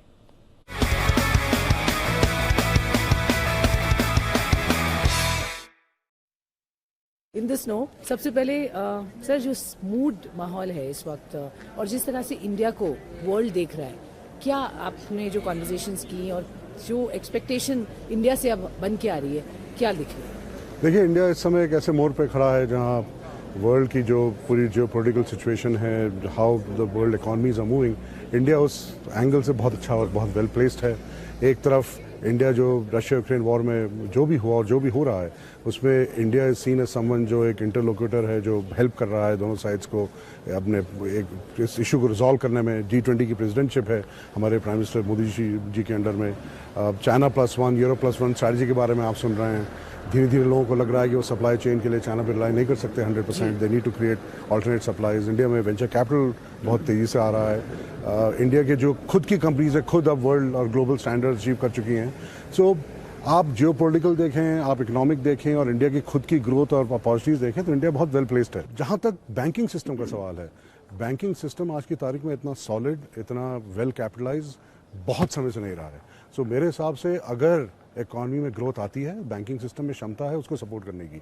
हाँ, आप ये बोलेंगे कि अभी डिपॉजिट ग्रोथ कम है क्रेडिट ग्रोथ से, तो ये कब तक चल सकता है? आप सही कह रही हैं, बट अगर अल्टीमेटली इकॉनमी इंप्रूव करेगी, रिवाइव करेगी, धीरे धीरे डिपॉजिट ग्रोथ भी आनी चाहिए। और ये गवर्नमेंट को और आरबीआई को भी दिखेगा कि अगर डिपॉजिट ग्रोथ नहीं आएगी तो it could somehow hamper the credit growth. तो आई एम श्योर वो ऐसे स्टेप्स लेंगे जहाँ पे लिक्विडिटी इन द सिस्टम वापस इन्फ्यूज की जा सके। कोविड टाइम में आरबीआई ने बहुत सक्सेसफुली इन्फ्यूज भी की है और बहुत सक्सेसफुली विड्रॉ भी की है। तो हमें उन पर पूरा कॉन्फिडेंस रखना चाहिए। और मेरा व्यू यही है कि जहाँ तक कैपिटलाइजेशन का सवाल है, जहाँ तक क्लीन बैलेंस शीट का सवाल है, जहाँ तक लर्न करने का सवाल है कि भाई हम कैसे कंपनी को सपोर्ट करें, वो सब इंडियन बैंकिंग सिस्टम आज मेरे हिसाब से बहुत वेल प्लेस्ड है। तो ये थे एक खास बातचीत अमिताभ चौधरी साहब के साथ और ऐसे ही दुनिया जगत के सारे बड़े लीडर्स के साथ स्वाति ओवर द वीक बात करने वाली है। इनफैक्ट स्वाति हमारे साथ लाइव भी जुड़ रही हैं, तो चलते हैं सीधे world economic forum Davos Switzerland में। स्वाति, आपके लिए तो ऑफकोर्स सुबह हो रही होगी, तो गुड मॉर्निंग। यहाँ पर तो ऑफकोर्स 3 बजने को आए हैं। खास बातचीत आप कर रही थी अमिताभ चौधरी साहब के साथ, हम सुन भी रहे थे, बट पहला दिन है और जरा थोड़ा मूड माहौल बताएं वहां पर किस तरह का मूड माहौल है, इस साल की थीम क्या है, इस साल का फोकस क्या होने वाला है वर्ल्ड इकोनॉमिक फोरम में? बिल्कुल, जैसा आपने सही बताया, इंडिया डेफिनेटली यहाँ स्पॉटलाइट पर है। इनफैक्ट कई बार से हम देख रहे हैं इंडिया की प्रेजेंस, इंपॉर्टेंस, स्पॉटलाइट इंडिया पर बहुत ज़बरदस्त पड़ रही है at a time one global economies में थोड़ा जो हम कंसर्न्स देख रहे हैं, तो क्लियरली फोकस इंडिया पर यहाँ दिख रहा है in terms of the number of participation also, और जो लोग यहाँ पर आकर बातचीत कर रहे हैं। जैसा आपने कहा, थीम क्या है? Cooperation in a fragmented world. Well, it explains pretty much the state of affairs जो इस वक्त पूरी दुनिया में हम देख रहे हैं। IMF ने प्रेडिक्ट किया है कि 1/3 इकोनॉमी ग्लोबल इकोनॉमी रिसेशन में जाएगी, बट इंडिया को बहुत अलग नज़रिए से यहाँ देखा जा रहा है। एक तरह से एक कंट्री जो एक्चुअली बहुत अलग और डिफरेंटली परफॉर्म कर रही है वो है इंडिया। क्या है इसकी स्टोरी, क्यों यहाँ पर ग्रोथ अपॉर्चुनिटीज़ हैं और क्यों यहाँ इन्वेस्ट करना चाहिए, ये कुछ इंपॉर्टेंट डिस्कशन पॉइंट्स हैं। 4 बड़े मंत्री यहाँ आ रहे हैं इंडिया को जो रिप्रेजेंट कर रहे हैं from the centre. Smriti Irani ji, Mansukh Mandaviya, RK Singh जो कि पावर मिनिस्टर हैं, of course Mansukh Mandaviya health minister मैंने बताया, और यहाँ पर आप देख रहे हैं कि प्रेजेंस बहुत ज़बरदस्त दिख रही है सारी की सारी इंडियन डेलीगेशन की। The biggest of the names अगर कॉर्पोरेट इंडिया की बात करें, अदानी, अंबानी, पिरामल, भारती यानी Airtel, Hinduja, Hero, Bajaj group, Mahindra, Tata group, so यहाँ उनके top of the top leaders हैं जो बहुत सारी इंगेजमेंट्स में रहेंगे। 200 से ज़्यादा रिप्रेजेंटेशन है इंडिया की, यहाँ इंडिया का लाउंज है, स्टेट रिप्रेजेंटेशन स्ट्रांग है, बहुत सारे महाराष्ट्र के सीएम यहाँ आ रहे हैं, 60,000 करोड़ तक के MOUs यहाँ पे साइन करने की बात कर रहे हैं, तो बहुत चार्ज्ड अप है। इंडिया को देखकर एक अच्छा पॉजिटिविटी दिख रही है लोगों को। तो हम देखेंगे जो टॉपिक्स होंगे डिस्कशन के, वो ध्यान रखिए, technology, digitisation, green energy, inflation, growth stories, ये इस सेंटर स्टेज पे होंगे कॉन्वर्जेशंस के। और ऑफ कोर्स सस्टेनेबिलिटी पर खास फोकस है, और इंडिया ने भी सस्टेनेबिलिटी पर एक बड़ा पेविलियन सेटअप किया है, जिस पर हम जाके आपको दिखाएंगे किस तरह का इंडिया का रोल होगा to become a more sustainable example for the world in terms of the energy that we are talking about. So बहुत कुछ है, आज तो पहला ही दिन है, हम धीरे धीरे करके बहुत सारी वॉइसेस आप तक पहुंचाते रहेंगे और बताएंगे क्या मूड माहौल है। इस बार तो ऑफ कोर्स स्नो हो रही है एज कम्पेयर टू जब हम मई में मिले थे पिछली बार, समर डावोस था वो, ऑफ कोर्स एक्सेप्शन था, but normally snowfall and snow के बीच में हम यहाँ से आपके लिए सीधे कुछ इंटरेस्टिंग डायलॉग्स लेकर आएंगे। स्नोफॉल के लिए तो स्वाति दिल्ली भी तैयार हो रहा है। आज सुबह 1.5 डिग्री का मिनिमल टेम्परेचर दिया गया था, ऑफ कोर्स आपके जैसा नहीं है, बट भारत से बड़ी कंटिंजेंट गई है स्वाति, कौन कौन रिप्रेजेंट कर रहे हैं? जी आपने सही कहा, बहुत सारे लोग हैं, 200 से ज़्यादा यहाँ पर रिप्रेजेंटेशन है। अगर हम ओवरऑल स्टेट एंड सेंटर की बात करें, स्टेट वाइज यहाँ पर कई महाराष्ट्र है, तेलंगाना है, तमिलनाडु है, कई स्टेट्स हैं जो रिप्रेजेंट कर रहे हैं, उनके टॉप लीडर्स आ रहे हैं। CM ऑफ महाराष्ट्र एकनाथ शिंदे जी यहाँ होंगे, उनके साथ भी हमारी कॉन्वर्जेशन होगी, हम वो भी आप तक लेकर आएंगे। अश्विनी वैष्णव साहब जो कि माने जाने जाते हैं अपने ब्रिलियंट काम के लिए, IT, telecom, railways, of course इस पर फोकस है, तो उनसे भी हमारी बातचीत होगी। Mansukh Mandaviya, health minister, of course कोविड-19 के बाद how is the world change, how is India has become an example for the world, जिन्होंने बहुत ब्यूटीफुली कोविड इंडिया पेंडेमिक को हैंडल किया।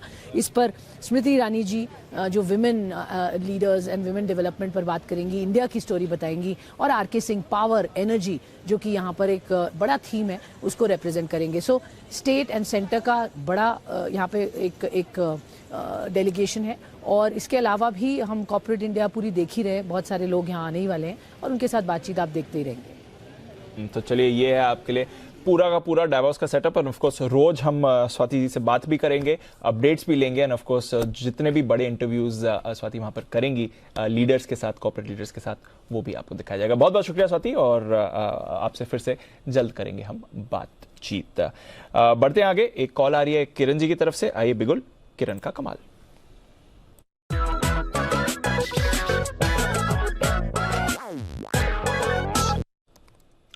बताएं सर। थोड़ी देर पहले हमने बात की थी L&T FH, और मैंने कहा था 95 के नीचे उसको बेचना है। कैश लेवल्स में 95 टूट गया है, इधर बेचने की सलाह है। 96 का स्टॉप लॉस रहेगा, और ये आज के लिए या कल सवेरे पहले 1 घंटे के लिए रहेगा। मेरा टारगेट 93 और 92। मेरा मानना है कि 93, 92 ये लेवल्स आज के सत्र में ही आने की चांसेस बहुत हैवी देखने को मिल रहे हैं।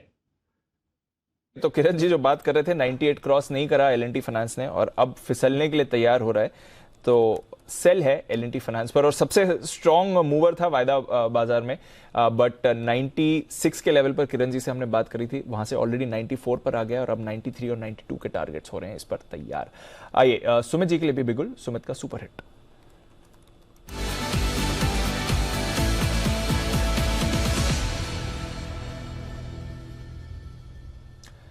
बताएं सुमित जी।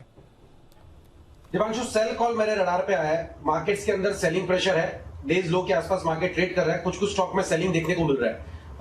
तो जो स्टॉक अभी मेरे रडार पे आया है उसका भाव चल रहा है 80 रुपीज फ्यूचर्स में, 80 रुपया 10 पैसे का अभी भाव है। स्टॉक का नाम है भेल। BHEL के अंदर मोमेंटम बन रहा है। BHEL ने कल का लो ब्रेक कर दिया है। BHEL के अंदर मेरे को लग रहा है कि अभी यहां से और नीचे के लेवल देखने को मिल सकते हैं। 2 से 3 दिन के लिए सेलिंग प्रेशर देखने को मिल सकता है। Just for a momentum play one can initiate sell positions in BEL at CMP। 82 rupees का इसके अंदर ऊपर में स्टॉप लॉस लगाना है, 82 रुपए का। नीचे में जो भेल में टारगेट देखने को मिल सकते हैं 77.50, ये इसका पहला टारगेट बनेगा। 77.50 का अगर लेवल्स ब्रेक हुआ तो 75 रुपए तक का मूव भेल में नीचे की तरफ देखने को मिल सकता है। 2 से 3 दिनों के लिए भेल में यहाँ पे CMP पे बिकवाली करे 82 रुपीज के स्टॉप लॉस से 77, 50 और 75 के टारगेट्स के लिए। भेल में ऑप्शन के जरिए भी ट्रेड लिया जा सकता है। भेल का 80 वाला पुट अभी 2.25 रुपए पे ट्रेड कर रहा है, इसको लेने का सलाह रहेगा। नीचे में इसका स्टॉप लॉस लगाए 1.5 रुपए का, ऊपर में टारगेट बनेगा ₹3.5 से लेके ₹4.5 तक का। तो बेल का 80 का पुट भी ले सकते हैं, नीचे में ₹1.5 का स्टॉप लॉस और ऊपर में 3.5 से 4.5 के टारगेट्स। तो BHEL भी गिरने के लिए तैयार हो रहा है। एक एक करके सारी थीम्स आपको फिसलती हुई दिख रही हैं। अब BHEL में भी कमजोरी आ रही है। थोड़ी देर पहले हम बात BEL की भी कर रहे थे, भारत फोर्स की भी बात हुई थी। ये पूरा क्षेत्र अब आपको और नीचे जाने की तैयारी दिखा रहा है। बैंक निफ्टी भी 42,100 पर आपको फिसलते हुए दिख रहा है। तो कमजोरी बाजार में बढ़ती हुई दिख रही है। नतीजों की बात थी। ICICI लोम्बार्ड के साथ साथ ICICI प्रू, ICICI प्रूडेंशियल, इसके भी नंबर्स आने वाले हैं। एक बार वरुण से ये भी जाना जाए कि कैसे रहेगी यहाँ पे परफॉर्मेंस। वरुण बताएं। इसके तो नतीजे अच्छे रहेंगे, फिर भी एज कम्पेयर टू लोम्बार्ड तो इसके नतीजे काफ़ी अच्छे रहेंगे। देखिए अब इसमें क्या है कि नेट प्रीमियम इनकम जो है उसमें 10% की बढ़ोतरी होगी। मुनाफा 35% बढ़ेगा, 200 करोड़ से बढ़ के 270 करोड़ पे आएगा। न्यू बिजनेस प्रीमियम 2.5% बढ़ने वाली है। AUM में 3.6% के आसपास की बढ़ोतरी होगी। दिक्कत कहाँ है? दिक्कत APE में है। हाई बेस के चलते जो APE है यानी कि एनालाइज प्रीमियम इक्विवेलेंट, उसमें 6.4% के आसपास की गिरावट जो है आपको देखने मिल सकती है। प्रोडक्ट मिक्स अच्छा था, इसके चलते आपको जो मार्जिन है, खासकर VNB मार्जिन जो है उसमें बढ़ोतरी होगी। हालांकि मार्जिन जो है वो थोड़े कम ही बढ़ने वाले, कोई ज़्यादा एक्सपोनेंशियल बढ़ोतरी नहीं है। 31% से बढ़ के 31.1% के आसपास रहने वाले हैं। न्यू बिजनेस प्रीमियम जैसे कि हमने कहा वो अच्छी रहेगी। VNB कारोबार अगर आप देखेंगे तो उसमें करीब 9% के आसपास की बढ़ोतरी होने वाली है। सॉल्वेंसी रेशियो जो है 199 से बढ़ के करीब 201 के आसपास रह सकता है। तो ओवरऑल अगर आप देखेंगे तो ग्रोथ अच्छी होगी, लेकिन कुछ एक कारोबार APE को अगर आप देखेंगे तो वहाँ पे थोड़ा झटका लग सकता है। 6.5% के आसपास की गिरावट है, लेकिन ये गिरावट भी हाई बेस के कारण है। अदरवाइज अगर आप देखेंगे तो नंबर्स ठीक ठाक रहने वाले हैं। तो ये है आपके लिए ICICI प्रू। नंबर्स थोड़े ठीक ठाक रहने चाहिए, पर चार्ट की क्या हालत है? सत्य जी एक बार ICICI प्रू का चार्ट देखें सर। 480 का लेवल।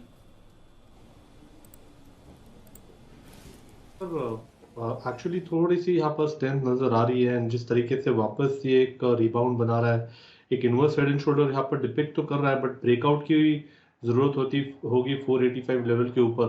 तो फिलहाल जो मोमेंटम है मुझे लग रहा है वो एक्सटेंड होना चाहिए। 485 के लक्ष्य के कुछ पोजीशन बनाई जा सकती है। स्टॉप लॉस अभी यहाँ से लगाना है आपको अराउंड 474 पे। ओके, तो ये है आपके लिए ICICI प्रू, ICICI लोम्बार्ड, दोनों के कल आएंगे नतीजे। और नतीजे कुछ ज़्यादा खास रहेंगे नहीं, ठीक ठाक रहने चाहिए, ज़्यादा खराब भी नहीं होंगे। ये आपके लिए राय इस समय बनती हुई दिख रही है। एक राय, एक और काउंटर जहां पर लेनी है वो है आपके लिए ऑटोज में। TVS मोटर्स आज थोड़ी वीकनेस दिखा रहा है। 1000 के नीचे आया है और उसके नीचे आपको ट्रेड भी करते हुए दिख रहा है। बंसल जी एक बार TVS मोटर्स का जरा चार्ट देखें सर, कैसा लग रहा है इस समय?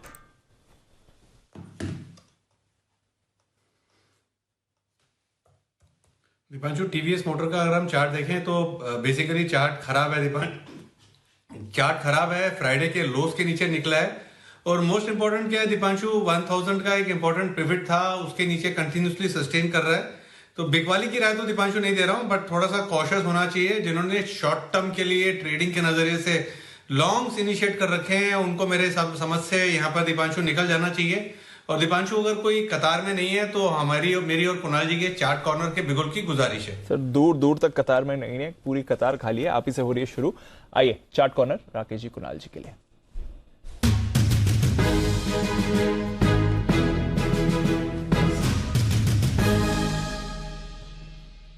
बताएं सर। देखिए दीपांशु, हमने कुछ दिनों पहले मैंने और कुणाल जी ने पिक ऑफ द डे में TCS दिया था और वहां से स्टॉक ने आउट परफॉर्मेंस दी थी।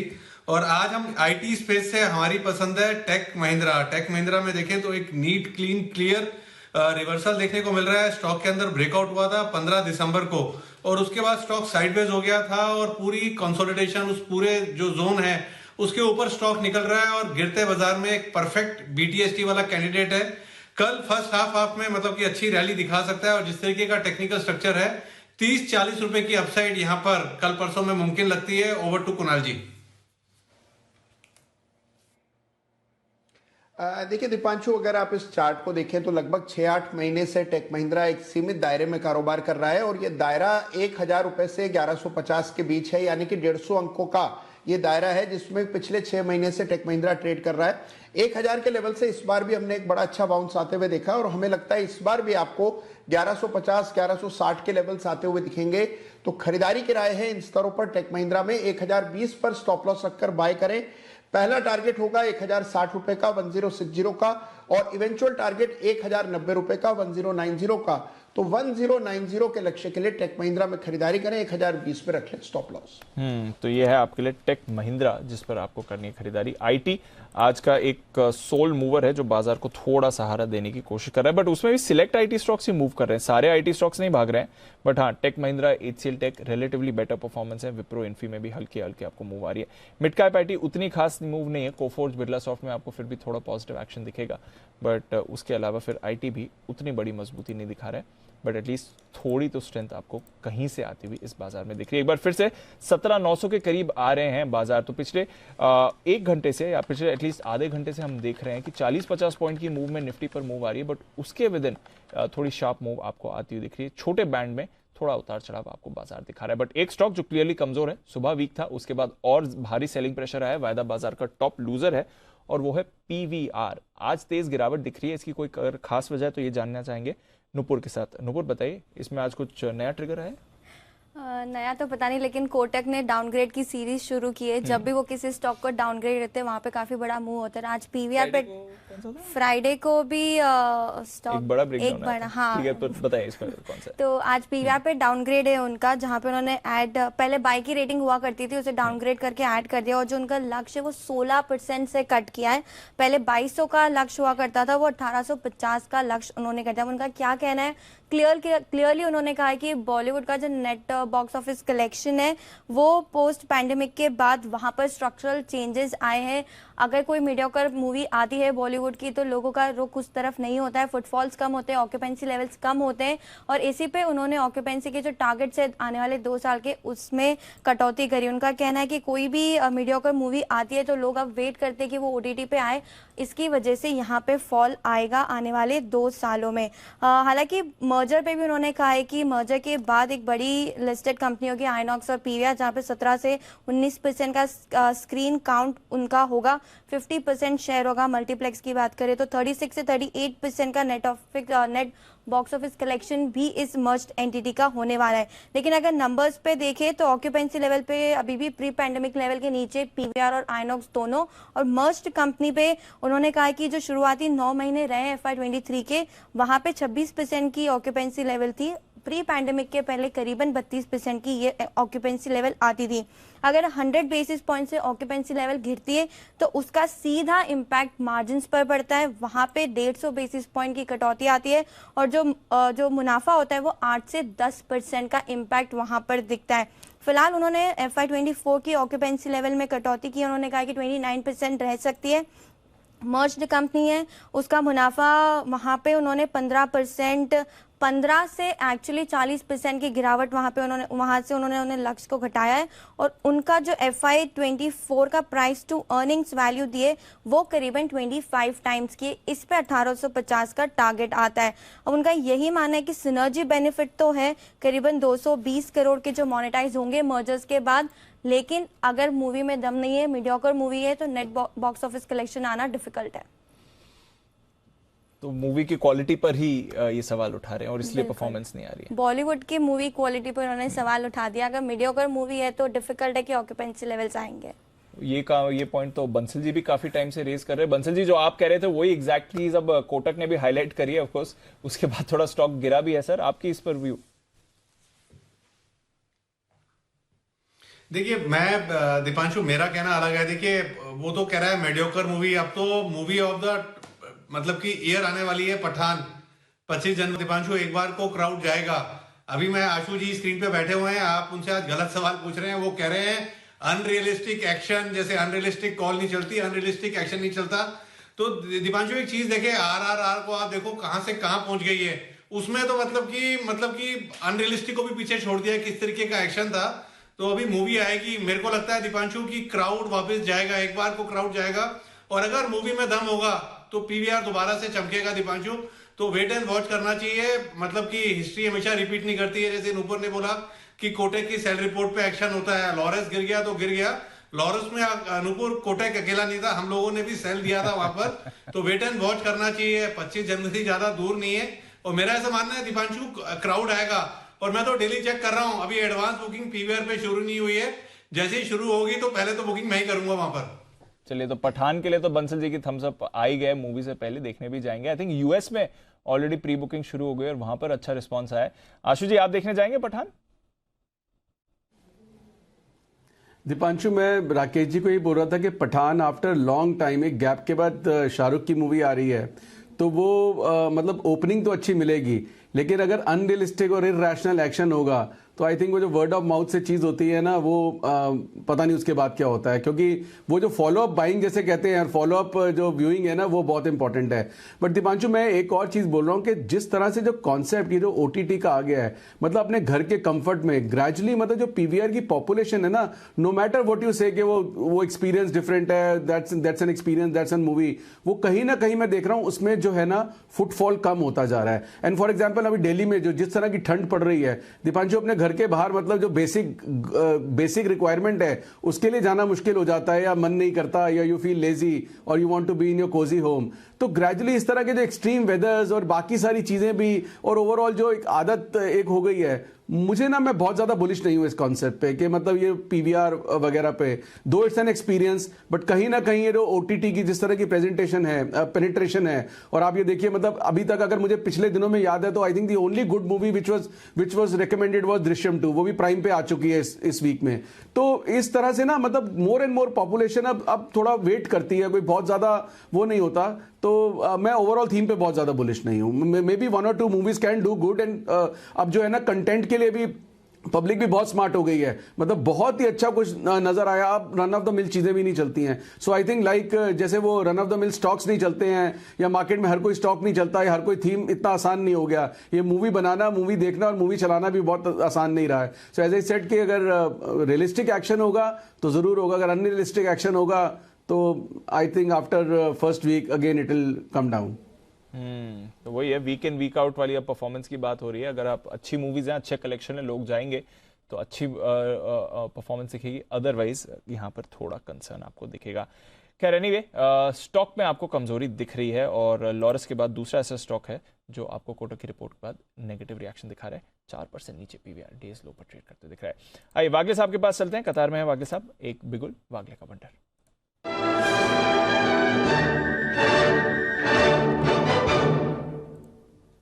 बताएं सर। दीपांशु, मुझे बैंकिंग स्पेस में थोड़ा डाउनसाइड दिखता है, फ्रेश सेलिंग चालू हुआ है, और एक्सिस बैंक ने 920 का एक इम्पॉर्टेंट सपोर्ट ब्रेक किया है, तो अभी 917.18 के आसपास है। मुझे लगता है 900 ये अगर लेवल होल्ड नहीं किए तो सीधा ये 900 तक जाना चाहिए। तो एक्सिस बैंक करंट लेवल पे बेच के चले 917 918 के रेंज में। 924 का आपका स्टॉप लॉस होना चाहिए, और आपको 1 से 2 दिनों में, शायद कल तक ही आपको 900 के टारगेट्स मिलने चाहिए। ICICI भी है, अब एक्सिस भी जा रहा है, कमजोरी आ रही है। वागले साहब की तरफ से यहाँ पर आपके लिए सेल कॉल है। आइए कैश का ऑप्शन चलते हैं सुमित जी के पास।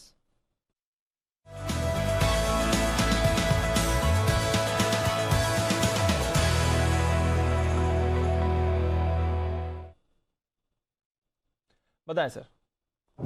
दीपांशु, स्टॉक स्पेसिफिक ऑप्शन है, अभी तक स्टॉक्स के अंदर दबाव ही देखने को मिल रहा है।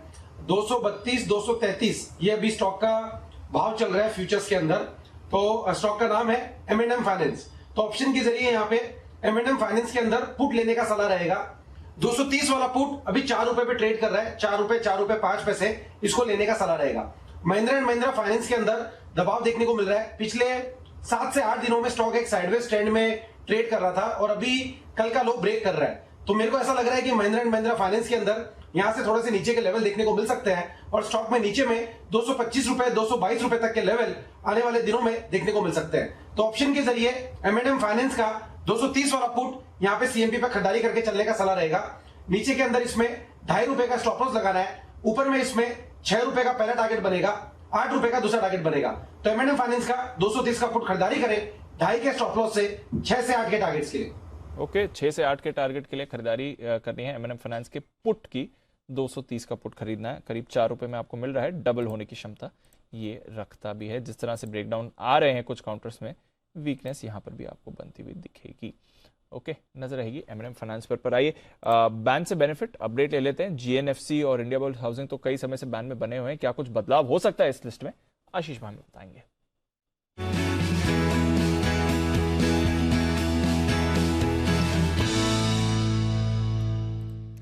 पता है आशीष, कोई कंपनी देगा या फिर लिस्ट कम होगी? दीपांशु, लिस्ट भी कम हो सकती है, कंपनी तो पक्का देगा ही। L&T फाइनेंस यहाँ पर अगर आप देखें तो पोजीशंस काफी तेजी से बढ़ी हैं, अब हो गई हैं करीब करीब 121%। इनफैक्ट फ्राइडे को भी अगर आप देखें तो 93% के आसपास थी, तो बड़ा जंप यहाँ पर देखने को मिल रहा है, 121% हो गई है, तो पक्का होगा कि स्टॉक बैन में आएगा।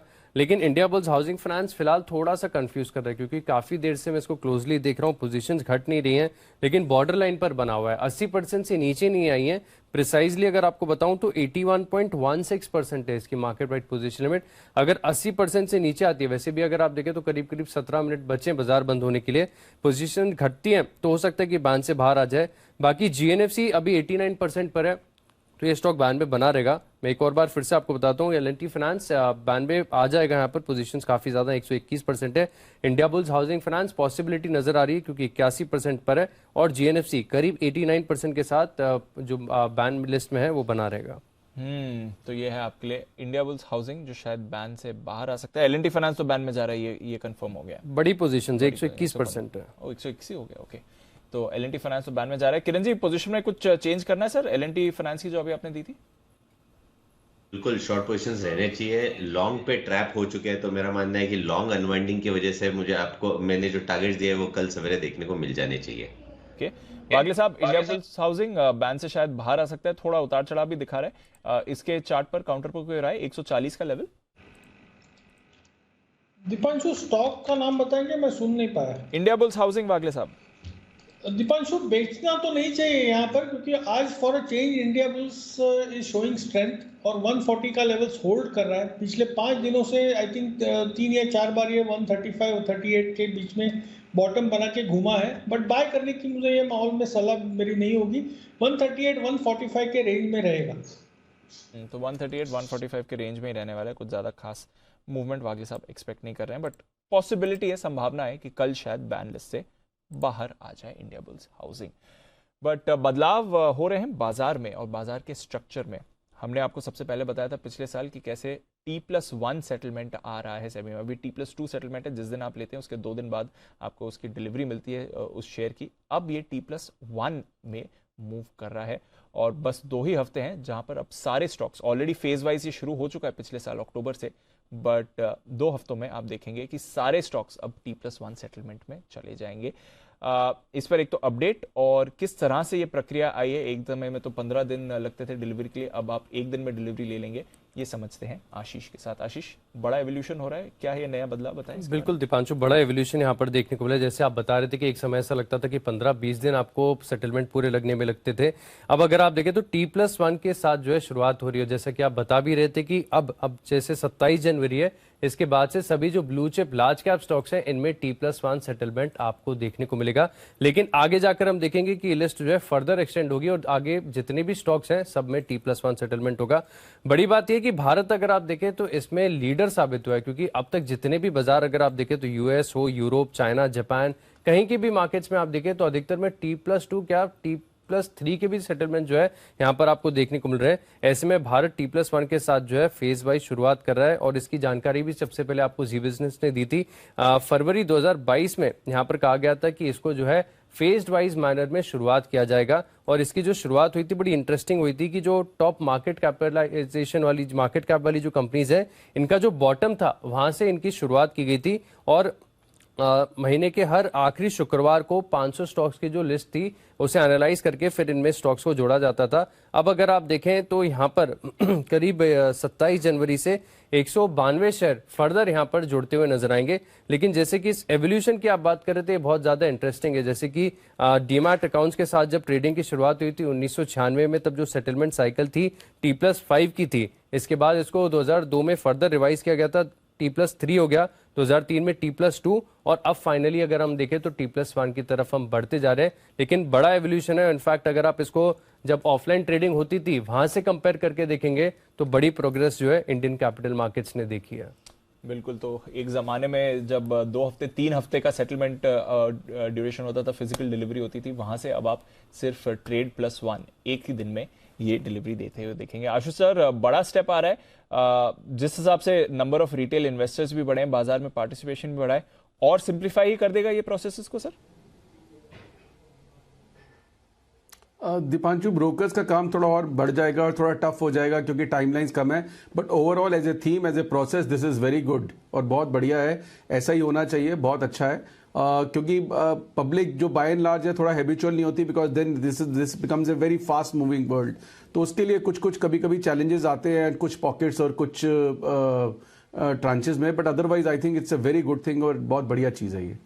तो जल्द आपके पास डिलीवरी होगी, बेटर प्रोसेसेस होंगे और बड़ा कदम आया है। जैसा आशीष बता रहे थे, भारत दुनिया में लीडरशिप दिखा रहा है जहां तक इसके इम्प्लीमेंटेशन का सवाल है। शॉर्ट ड्यूरेशन में ही आपको अपने शेयरों की डिलीवरी मिल जाएगी। एक काउंटर जहां पर मूव आ रही है, शो की शुरुआत में भी मैं इसकी बात कर रहा था और बढ़िया मूव आ रही है, वो है पीएनबी। अच्छा एक्शन दिखा रहा है पीएनबी, इनफैक्ट मूव करके डेज हाई पर आपको पीएनबी इस समय आते हुए दिख रहा है। किरण जी, आज सुबह की स्पेशल कॉल तो थी ही पीएनबी और वहां से देखिए सर, मोमेंटम में बना हुआ है, वीक बाजार हुआ है, बैंक निफ्टी ऊपर नीचे हुआ है, बट पीएनबी बना हुआ है अपनी पोजीशन के साथ। जरा इस कॉल पर अपडेट दें और क्या करके जाना है इसमें, ये बताइए। बहुत शानदार अपमूव देखने को मिली है। सवेरे जो स्पेशल कॉल दिया था वो अच्छा चल रहा है। मेरा मानना है कि अभी जो स्टॉप लॉस दिया था वो ट्रेल करना चाहिए। अभी कैश लेवल्स की बात कर रहा हूँ, 58 के आसपास आपका स्टॉप लॉस होना चाहिए, ₹1 नीचे। और मैं मानता हूँ 61, 62 के लेवल्स आपको कल परसों में देखने को मिल जाने चाहिए। पीएनबी पर आपको रखनी है नजर। स्टॉक में आपको थोड़ा मोमेंटम भी बनते हुए दिख रहा है, सुबह से ही एक्टिव है। किरण जी की स्पेशल कॉल थी सुबह, फोन अ फ्रेंड एक बिगुल किरण जी ने रिक्वेस्ट किया था और वहां से ये काउंटर भी बढ़िया मूव में आया है। थोड़ा थोड़ा बाजार फिर से रिकवरी के मूड में आ रहे हैं। 17,900 पर वापस निफ्टी आपको होल्ड करते हुए दिख रहा है, 42,200 पर बैंक निफ्टी आते हुए दिख रहा है। तो फिर से हल्की खरीदारी के मूड में बाजार दिख रहा है और एटलीस्ट निचले स्तरों से रिकवरी दिखा रहा है। एसबीआई भी होल्ड आउट कर रहा है आज, एसबीआई में भी हल्की फुल्की आप खरीदारी देख रहे हैं। In fact PSU banks hold out कर रहे हैं आज, प्राइवेट बैंक से ज्यादा दबाव दिख रहा है, पीएसयू बैंक्स फिर भी होल्ड आउट कर रहे हैं। सचिन जी, एसबीआई के चार्ट पर कोई राय? पीएनबी तो थोड़ा अच्छी मूव दिखा रहा है, एसबीआई क्या कह रहा है सर? दीपांशु, एसबीआई में एक पर्टिकुलर डाउन मूव हमने ऑलरेडी कैपिटलाइज की थी, लगभग 620 के आसपास एक काफी फर्म हर्डल है। सो जब तक ये पर्टिकुलर हर्डल पार नहीं होता on weekly closing basis, I think तब तक थोड़ा सा स्टॉक में एक सेल ऑन राइज के रणनीति से ही ट्रेड्स बनाने चाहिए। तो अभी भी जिस तरीके से पिछले 4 दिनों का डेटा है, काफी छोटे कैंडल्स बने हैं एंड ये सारे कैंडल्स एक काफी बड़े मदर बॉडी के अंदर है। जो 10 तारीख की जो सेलिंग हुई थी उसी प्राइस के अंदर ये पर्टिकुलर फॉर्मेशंस है। सो इमीडिएट बेसिस पे तो यहाँ पर 612 610 का एक हर्डल नजर आ रहा है। तो आई थिंक ये पुल बैक थोड़ा सा मैच्योर हो जाता है। जैसे ही यहाँ पर थोड़े से वीकनेस हावी हो जाती है तो मुझे लग रहा है वहां पर शॉर्ट पोजीशन बनाने की वापस सलाह होगी 612 के स्टॉप लॉस के साथ 590 के टारगेट के लिए। तो 590 के टारगेट के लिए नजर रखनी है आपको एसबीआई पर। थोड़ा मूव यहाँ पर, माफ कीजिए, आप सचिन जी कह रहे हैं यहाँ से वीकनेस आपको दिख रही है इस पर? जी दीपांशु, मुझे लग रहा है वापस यहाँ पर वीकनेस हावी होगी। एक अच्छा पुल बैक यहाँ पर ऑनगोइंग है एंड जैसे ही इसके संकेत आ जाएंगे रिवर्सल्स के, तो वहां पर मुझे लग रहा है एक फ्रेश शॉर्ट ही डिप्लॉय करना चाहिए। ओके, तो फ्रेश शॉर्ट का आइडिया एक्चुअली बन रहा है। ये इंटरेस्टिंग व्यू है सचिन जी की तरफ से। अगर ऊपर जाता है तो शॉर्ट करिए, स्ट्रेंथ अभी दिख रही है बट यहाँ से वीकनेस के लिए तैयार हो रहा है। 590 तक स्टॉक फिसल सकता है, तो थोड़ा काउंटर व्यू अगर आप चाहें तो एसबीआई में आप बना के चल सकते हैं। बट फिलहाल 17,900 फाइनली निफ्टी रिक्लेम करते हुए दिख रहा है। होल्ड करता है कि नहीं अलग बात है, बट 17,900 पर आ रहा है, तो निचले स्तरों से थोड़ी रिकवरी आपको इस समय बाजार में आ रही है और 17,900 का लेवल अभी अभी निफ्टी पर आया भी है। एक इंटरेस्टिंग खबर लेकर वरुण हमारे साथ जुड़ रहे हैं। बाजार में तो उतार चढ़ाव बना हुआ है, बट जो आर्थिक स्थिति है वहां पर क्या अपडेट आ रहा है, जो बिजनेसेस का कॉन्फिडेंस है वो इस समय क्या कह रहा है, ये जानना भी जरूरी है। वरुण बताएं, इस पर कुछ अपडेट है आपके पास? डेफिनेटली। तो देखिए, सीआईआई जो है वो हमेशा एक इंडेक्स को पब्लिश करता है और इस इंडेक्स का नाम है बिजनेस कॉन्फिडेंस इंडेक्स। इस बार Q3 FY23 के लिए इन्होंने इस इंडेक्स को पब्लिश किया है और देखिए, देश की 120 कंपनियों के जो दिग्गज है उन्होंने इस इंडेक्स के लिए कहीं ना कहीं अपना पार्टिसिपेशन दिया है और ये जो इंडेक्स है वो 2 साल के उच्चतम स्तर पे पहुंच चुका है। इसकी जो रीडिंग है 67.6 पे निकली है, यानी कि 2 साल के सबसे उच्चतम स्तर पे। और कहीं ना कहीं दुनिया भर में जो मंदी का माहौल है उसके बावजूद भारत में जो इंडेक्स है वो अब 2 साल के उच्चतम स्तर पे पहुंचा है। इनफैक्ट जो पार्टिसिपेंट्स थे उनमें से 73% लोगों का मानना है कि दुनिया भर में भले ही मंदी है लेकिन भारत जो है उस पर इसका ज्यादा असर नहीं होगा। सबसे बड़ी बात तो यह है इस इंडेक्स में। दूसरा, 86% जो पार्टिसिपेंट्स है उनका मानना है कि सरकार जो इंफ्रा में लगातार खर्चे कर रही है उसके चलते इकोनॉमी जो है वो लगातार स्ट्रांग होते जा रही है और कहीं ना कहीं इसके चलते भी जो कॉन्फिडेंस है वो बढ़ता है। इनका कहना है कि जो खपत है उसमें लगातार बढ़ोतरी हो रही है, जो टैक्स कलेक्शंस है उसमें बढ़ोतरी हो रही है और ये भी कहीं ना कहीं जो लीडर्स का ओवरऑल कॉन्फिडेंस है उसको बढ़ाता है। इनफैक्ट इन्होंने जो सर्वे किया उसमें से 47% जो पार्टिसिपेंट्स है उनका कहना है कि आरबीआई जो ब्याज दर लगातार बढ़ा रहा है उसका असर अब देखने मिला है और कहीं ना कहीं जो निजी निवेश है उस पर इसका असर देखने मिला है। हालांकि 90% पार्टिसिपेंट्स का मानना है कि अगले साल जो है निजी निवेश यानी कि जो कहीं ना कहीं प्राइवेट केपेक्स है उसमें बढ़ोतरी होगी। 60% का मांगना है कि अगले वित्तीय वर्ष ग्रामीण मांग जो है उसमें सुधार होगा, क्योंकि आपने देखा था कि इस पे पिछले क्वार्टर्स में ग्रामीण मांग जो है उसमें लगातार कहीं ना कहीं कमी आ रही थी। वहीं 60% पार्टिसिपेंट का ये भी मानना है कि बिक्री जो है वो अगले साल बढ़ेगी। 55% पार्टिसिपेंट्स का ये मानना है कि जो नए ऑर्डर्स है उनमें अगले साल जो है वो आपको बढ़ोतरी देखने मिल सकती है और 47% का मानना है कि अगले साल आपको जो प्रॉफिट मार्जिन है उसमें भी बढ़ोतरी देखने मिल सकती है। तो कहीं ना कहीं ये जो इंडेक्स ये हमेशा पब्लिश करते हैं, Q3 के लिए भी इन्होंने पब्लिश किया है और वो अब 2 साल के उच्चतम स्तर पे पहुंच चुका है। उसमें सबसे बड़ी बात तो यह है कि भले दुनिया भर में मंदी हो लेकिन भारत पे इसका असर नहीं होगा। भारत की ग्रोथ जो है वो कहीं ना कहीं जस की तस बनी रहेगी और भारत पे जो कॉन्फिडेंस है जो बिजनेस लीडर्स है उनका पूरे तरह से बना हुआ है। तो बिजनेस लीडर्स का कॉन्फिडेंस बढ़ा हुआ है। एफआईआईज का कॉन्फिडेंस फिलहाल बाजार में दिखे ना दिखे वो अलग बात है, बट जो भारत की इकोनॉमी के एक्चुअल इंचार्ज है बिजनेस लीडर्स जो हैं वो इस समय कॉन्फिडेंस जता रहे हैं और अच्छा ही संकेत है। वैसे भी हम कह रहे हैं कि कोई ऐसा नेगेटिव क्यू या ट्रिगर तो हमने बाजार में आते हुए देखा नहीं है, बट एफआईआईज की सेलिंग का प्रेशर अभी भी स्क्रीन पर दिख रहा है। बट 17,900 पर आया निफ्टी और वो उस समय जब हम देख रहे हैं डाउ फ्यूचर्स और आपको गिरते हुए दिख रहे हैं। वैसे आज हम अमेरिकी बाजार खुलेंगे नहीं तो डाउ फ्यूचर्स का उतना इंपैक्ट होना नहीं चाहिए, बट 100 पॉइंट नीचे आपको डाउ फ्यूचर्स इस समय ट्रेड करते हुए दिख रहे हैं। 0.5% की गिरावट, ज्यादा गिरावट नास्डैक फ्यूचर्स में आ रही है जिसने पिछले 6 दिनों में तेजी दिखाई, तो थोड़ी मुनाफा वसूली वहां पर हो सकती है। इंडियाबुल्स हाउसिंग जो शायद कल बैन से बाहर आते हुए आपको दिखे अब और ऊपर जा रहा है, 2.5% ऊपर इंडियाबुल्स हाउसिंग है, तो थोड़ा एक्शन इस काउंटर में अभी अभी आपको बनते हुए दिख रहा है। मूव आ रही है, नजर रखिएगा इस पर। नजर रखिए जुबिलेंट फूड पर जहां पर अभी निचले स्तरों से थोड़ा आप पॉजिटिव मोमेंटम बनते हुए देख रहे हैं, तो ये काउंटर भी तेजी में आ रहा है। हिंडाल्को में आज वीकनेस आई है। वैसे हम देख रहे हैं मेटल्स में जब भी तेजी आती है हिंडाल्को थोड़ी लीडरशिप अपसाइड पर दिखाता भी है। सुमित जी, हिंडाल्को में कुछ करके जाना है आज की गिरावट में या वापस निचले स्तर पर खरीदारी का मौका बनता है? 483 का लेवल थोड़ा सा और नीचे आने दे दीपांशु। हिंडाल्को के अंदर लास्ट 2 दिनों के लो ब्रेक हो रहे हैं, छोटा मोटा फॉल ओवर आ सकता है 470 475 के लेवल्स तक। उन लेवल्स पे इसमें वापस से बाय बनेगा। फिलहाल आज का दिन जाने दे, कल के दिन में इसमें बाय का व्यू ले सकते हैं जब थोड़ा गिरावट आता है तो थोड़ा और गिरावट आने दीजिए, फिर यहाँ पर खरीदारी के मौके बनेंगे। HUL सुबह से ही कमजोर है, थोड़ा आज प्रेशर इसकी तरफ से भी आया था। Sachin ji, I think last week भी HUL की बात करी थी, आज भी 2600 के नीचे है। जरा HUL पर एक बार राय दें अपनी सर।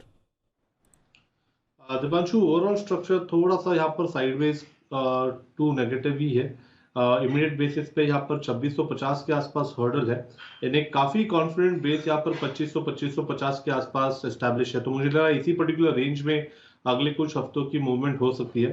सो इमीडिएट बेसिस पे यहाँ पर कोई एक ट्रेड सेटअप नहीं है, neither on the long side nor on the short side. Bajaj finance, Kiran ji एक बार इसके चार्ट पर नजर डाल दें। बजाज फाइनेंस, बजाज फिनसर्व दोनों ही आज एक्टिव थे। सुबह फिनसर्व ज्यादा एक्टिव था, अभी फाइनेंस थोड़ा एक्टिव दिख रहा है क्लोजिंग से पहले। सर दीप, बजाज फाइनेंस पे हमने 6600 से लेके लगभग 5800 के आसपास के लेवल्स देखे। उसके इतने फॉल के बाद एक छोटा सा बाउंस बैक, जिसको हम डेड कैट बाउंस कहते हैं, उस तरीके का बाउंस बैक देखने को मिला। मैं ज्यादा रीड नहीं कर रहा हूँ इस पुल बैक में। चार्ट स्ट्रक्चर अभी भी वीक है, शायद ये थोड़ा सा टाइम करेक्शन में जा सकता है। और बजाज फिनसर्व का चार्ट देखे तो जिस तरीके का इधर चार्ट पैटर्न है वो भी ऐसा ही है, पर बजाज फिनसर्व और बजाज फाइनेंस अगर देखते हैं तो रिलेटिवली बजाज फिनसर्व ज्यादा वीक देखने को मिल रहा है। तो रिलेटिवली फिनसर्व थोड़ा वीक है, फाइनेंस पर रखनी है नजर। अल्ट्राटेक ने आज अच्छी परफॉर्मेंस दिखाई है, इस पर रखिएगा नजर। रैमको सीमेंट, इस पर आपको रखनी है नजर, वो थोड़ा काउंटर एक्टिव होते हुए दिख रहा है। इंडिया सीमेंट, सुबह हम इसके बारे में बात कर रहे थे, ये भी एक्टिव है। और कैश स्पेस से बात करें तो नोवोको विस्टास, यहाँ पर एक बड़ी मूव आती हुई दिख रही है, तो थोड़ी एक्टिविटी उस पर भी रही है। PSU बैंक्स के लिए अच्छा दिन रहा है और IOB ये सबसे एक्टिव रहा। Mid cap PSU, small cap PSU banks की बात करें। IOB, सुमित जी एक बार जरा इसकी इस पर नजर डालें। IOB 8% ऊपर बंद हो रहा है सर। हाँ, क्लोजिंग अच्छा देखने को मिल रहा है दीपांशु, बट फ्रेश बाय अभी नहीं करना है। ऑलरेडी स्टॉक ने आज मूव दे दिया है, तो जिन्होंने ले रखा है वो लोग होल्ड कर सकते हैं। ट्रेलिंग स्टॉप लॉस का इसके अंदर यूज कर सकते हैं। मेरे को लग रहा है कि स्टॉक के अंदर जो भी नीचे में अभी 30 रुपए का लेवल है वो एक बार कुछ दिनों के लिए टूटना नहीं चाहिए। और ऊपर के अंदर 34 से 35 रुपए तक के लेवल देखने को मिल सकते हैं, लेकिन फ्रेश खरीदारी नहीं करना है, एग्जिस्टिंग पोजीशंस होल्ड रख के चले, ट्रेलिंग स्टॉप लॉस का यूज करें। फ्रेश खरीदारी नहीं करनी है, ट्रेलिंग स्टॉप लॉस का यूज करें, फ्रेश पोजीशंस अभी नहीं बताएं, अगर मौजूदा पोजीशंस हैं तो मेंटेन करें उनको। बट बैंक्स के लिए आज अच्छा दिन नहीं रहा है अगर आप प्राइवेट बैंक्स की बात करें, specially large cap private banks. Axis ये कमजोर था, एचडीएफसी बैंक नतीजे अच्छे आए थे, सुबह शुरुआत भी अच्छी हुई थी, उसके बाद कमजोर हुआ। आईसीआईसीआई बैंक में भी आपने वीकनेस देखी है, कोटक बैंक ने फिर भी रिलेटिवली होल्ड आउट करा है आज ट्रेड में। अदानी एंटरप्राइजेस टॉप लूजर, 0.3% नीचे, फ्राइडे को भी एक ब्रेकडाउन देखा था अदानी ग्रुप स्टॉक्स में, आज भी आपको कमजोरी दिखा रहे हैं। एनटीपीसी में आज वीकनेस आई है, Hindalco, JSW steel, Tata steel सुबह से ही कमजोर है।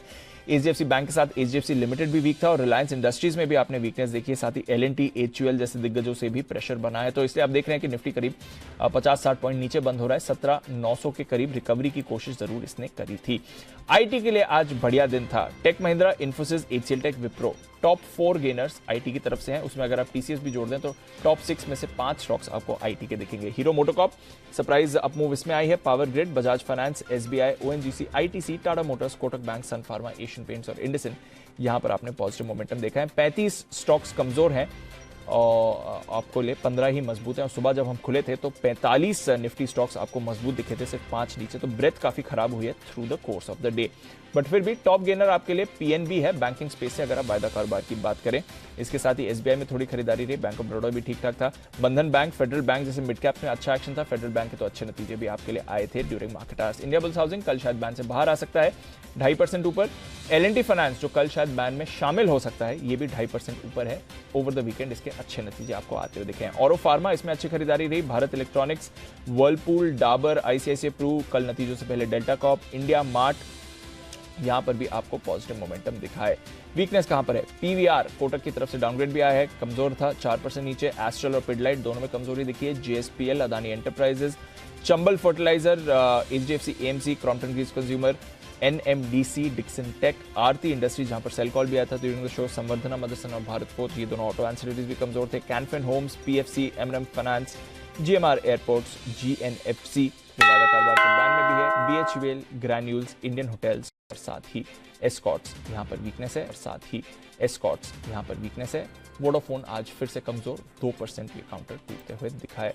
तो ओवरऑल बाजार में कमजोरी, 17,900 के नीचे ही निफ्टी और 42,165 पर बैंक निफ्टी का प्रोविजनल क्लोजिंग फिगर आते हुए दिख रहा है। बस कुछ ही मिनट में आपके लिए फाइनल क्लोजिंग फिगर्स भी आएंगे। आइए उससे पहले आपको बता देते हैं कि आज शाम के लिए आपके लिए क्या क्या आयोजन किया गया है। रसोई में इस्तेमाल होने वाली नेचुरल गैस बच्चों को बीमार कर सकती है। एक स्टडी के मुताबिक अमेरिका में बच्चों को होने वाले अस्थमा के करीब 13% मामलों के लिए खाना पकाने वाले नेचुरल गैस को जिम्मेदार माना गया है। खासकर nitrogen oxide, methane, carbon dioxide और कार्बन मोनोऑक्साइड जैसी गैसें बच्चों के अस्थमा की वजह बन रही हैं। आज शाम 6 बजे आपकी खबर आपका फायदा में हम इसी पर करेंगे चर्चा, समझेंगे कि प्रदूषण के लिहाज से बेहतर माने जाने वाले गैस स्टोव बच्चों की सेहत पर कैसे असर डाल रहे हैं। अगर ये वाकई बच्चों को अनहेल्दी कर रहे हैं तो इसका बेहतर विकल्प क्या हो सकता है, साथ ही इसके खतरे को कैसे कम किया जाए। चर्चा में होंगे हमारे साथ विवेक चट्टोपाध्याय साहब जो कि हैं सीनियर प्रोग्राम मैनेजर सीएसई, और साथ ही डॉक्टर राजेश चावला जो कि हैं पल्मोनोलॉजिस्ट अपोलो हॉस्पिटल्स के।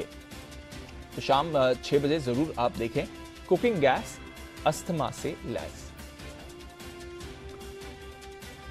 बजट से इस बार आम आदमी को काफी उम्मीदें हैं। टैक्स से लेकर इंश्योरेंस और निवेश के मोर्चे पर आम आदमी इस बार बजट में क्या चाहता है, मनी गुरु में जानेंगे इस बार मिडिल क्लास को क्या तोहफे मिल सकते हैं। शाम 6:30 बजे मिडिल क्लास बजट से आस, ये होगी हमारी खास पेशकश। अभी तो एफएम ने भी इस पर कुछ कमेंट्री की है ओवर द वीकेंड, तो देखते हैं क्या आता है बजट में मिडिल क्लास के लिए। आनंद राठी वेल्थ के डिप्टी सीईओ फिरोज अजीज साहब होंगे, और साथ ही बजाज कैपिटल के फाइनेंशियल वेलबींग के ग्रुप डायरेक्टर अनिल चोपड़ा साहब भी हमारे साथ इस डिस्कशन के लिए जुड़ेंगे। इंडिया 360 में आज शाम भारत सरकार अब टूरिज्म सेक्टर को बूस्ट देने में जुट गई है। सरकार अब रिस्पॉन्सिबल और सस्टेनेबल टूरिज्म को बढ़ावा देने में जुटी हुई है। इंडिया 360 में इस बजट स्पेशल में देखिए टूरिज्म सेक्टर की बजट से उम्मीदें क्या हैं और कैसे बजट में सरकार रिस्पॉन्सिबल और सस्टेनेबल टूरिज्म को दे सकती है बढ़ावा। टूरिज्म मांगे मोड़, केंद्रीय मंत्री पीयूष गोयल, ये होगी हमारी एक खास पेशकश। दूसरी खास पेशकश होगी केंद्रीय मंत्री पीयूष गोयल जिन्होंने आज स्टार्टअप्स की मेंटरशिप के लिए मार्ग पोर्टल लॉन्च किया है। इस पोर्टल के जरिए कैसे स्टार्टअप्स को मेंटर किया जाएगा, देश में स्टार्टअप्स इकोसिस्टम को बूस्ट देने के लिए सरकार क्या कर रही है, इस पर भी होगी चर्चा। स्टार्टअप का मार्गदर्शन, तो कुछ खास डिस्कशंस होने वाले हैं इंडिया 360 में, इसे आप नहीं करें मिस। फाइनल फिगर्स भी हमारे सामने आ रहे हैं। 5 पॉइंट नीचे 17,895 पर निफ्टी की फाइनल क्लोजिंग आ रही है, तो फ्राइडे के क्लोज से करीब 60 पॉइंट की गिरावट, और 200 पॉइंट नीचे बैंक निफ्टी 42,165 के आसपास आपको क्लोजिंग दिखी है। बैंक्स फाइनेंशियल्स थोड़ा मिला जुला दिन रहा, बट बाकी बाजार में था ब्रेकडाउन। थोड़ा होल्ड आउट आज आईटी ने किया है निचले स्तरों से सहारा, बट रुपए के लिए खराब दिन था। 29 पैसे नीचे रुपया बंद हुआ है, तो 5 दिन की बड़ी तेजी के बाद आज रुपये में आपको थोड़ी बड़ी गिरावट भी आती हुई दिखी है। 60,000 का लेवल सेंसेक्स ने फाइनल क्लोजिंग पर होल्ड कर लिया है। बहुत बहुत शुक्रिया आज हमारे सभी मेहमानों का हमारे साथ जुड़ने के लिए। आशु सर आपका, राकेश जी, कुणाल जी, किरण जी, वागले साहब, Sumit ji and of course सत्य जी आपका भी बहुत बहुत शुक्रिया। कल सुबह आपसे फिर से होगी मुलाकात, एक नए ट्रेडिंग दिन की तरफ हम आगे बढ़ेंगे।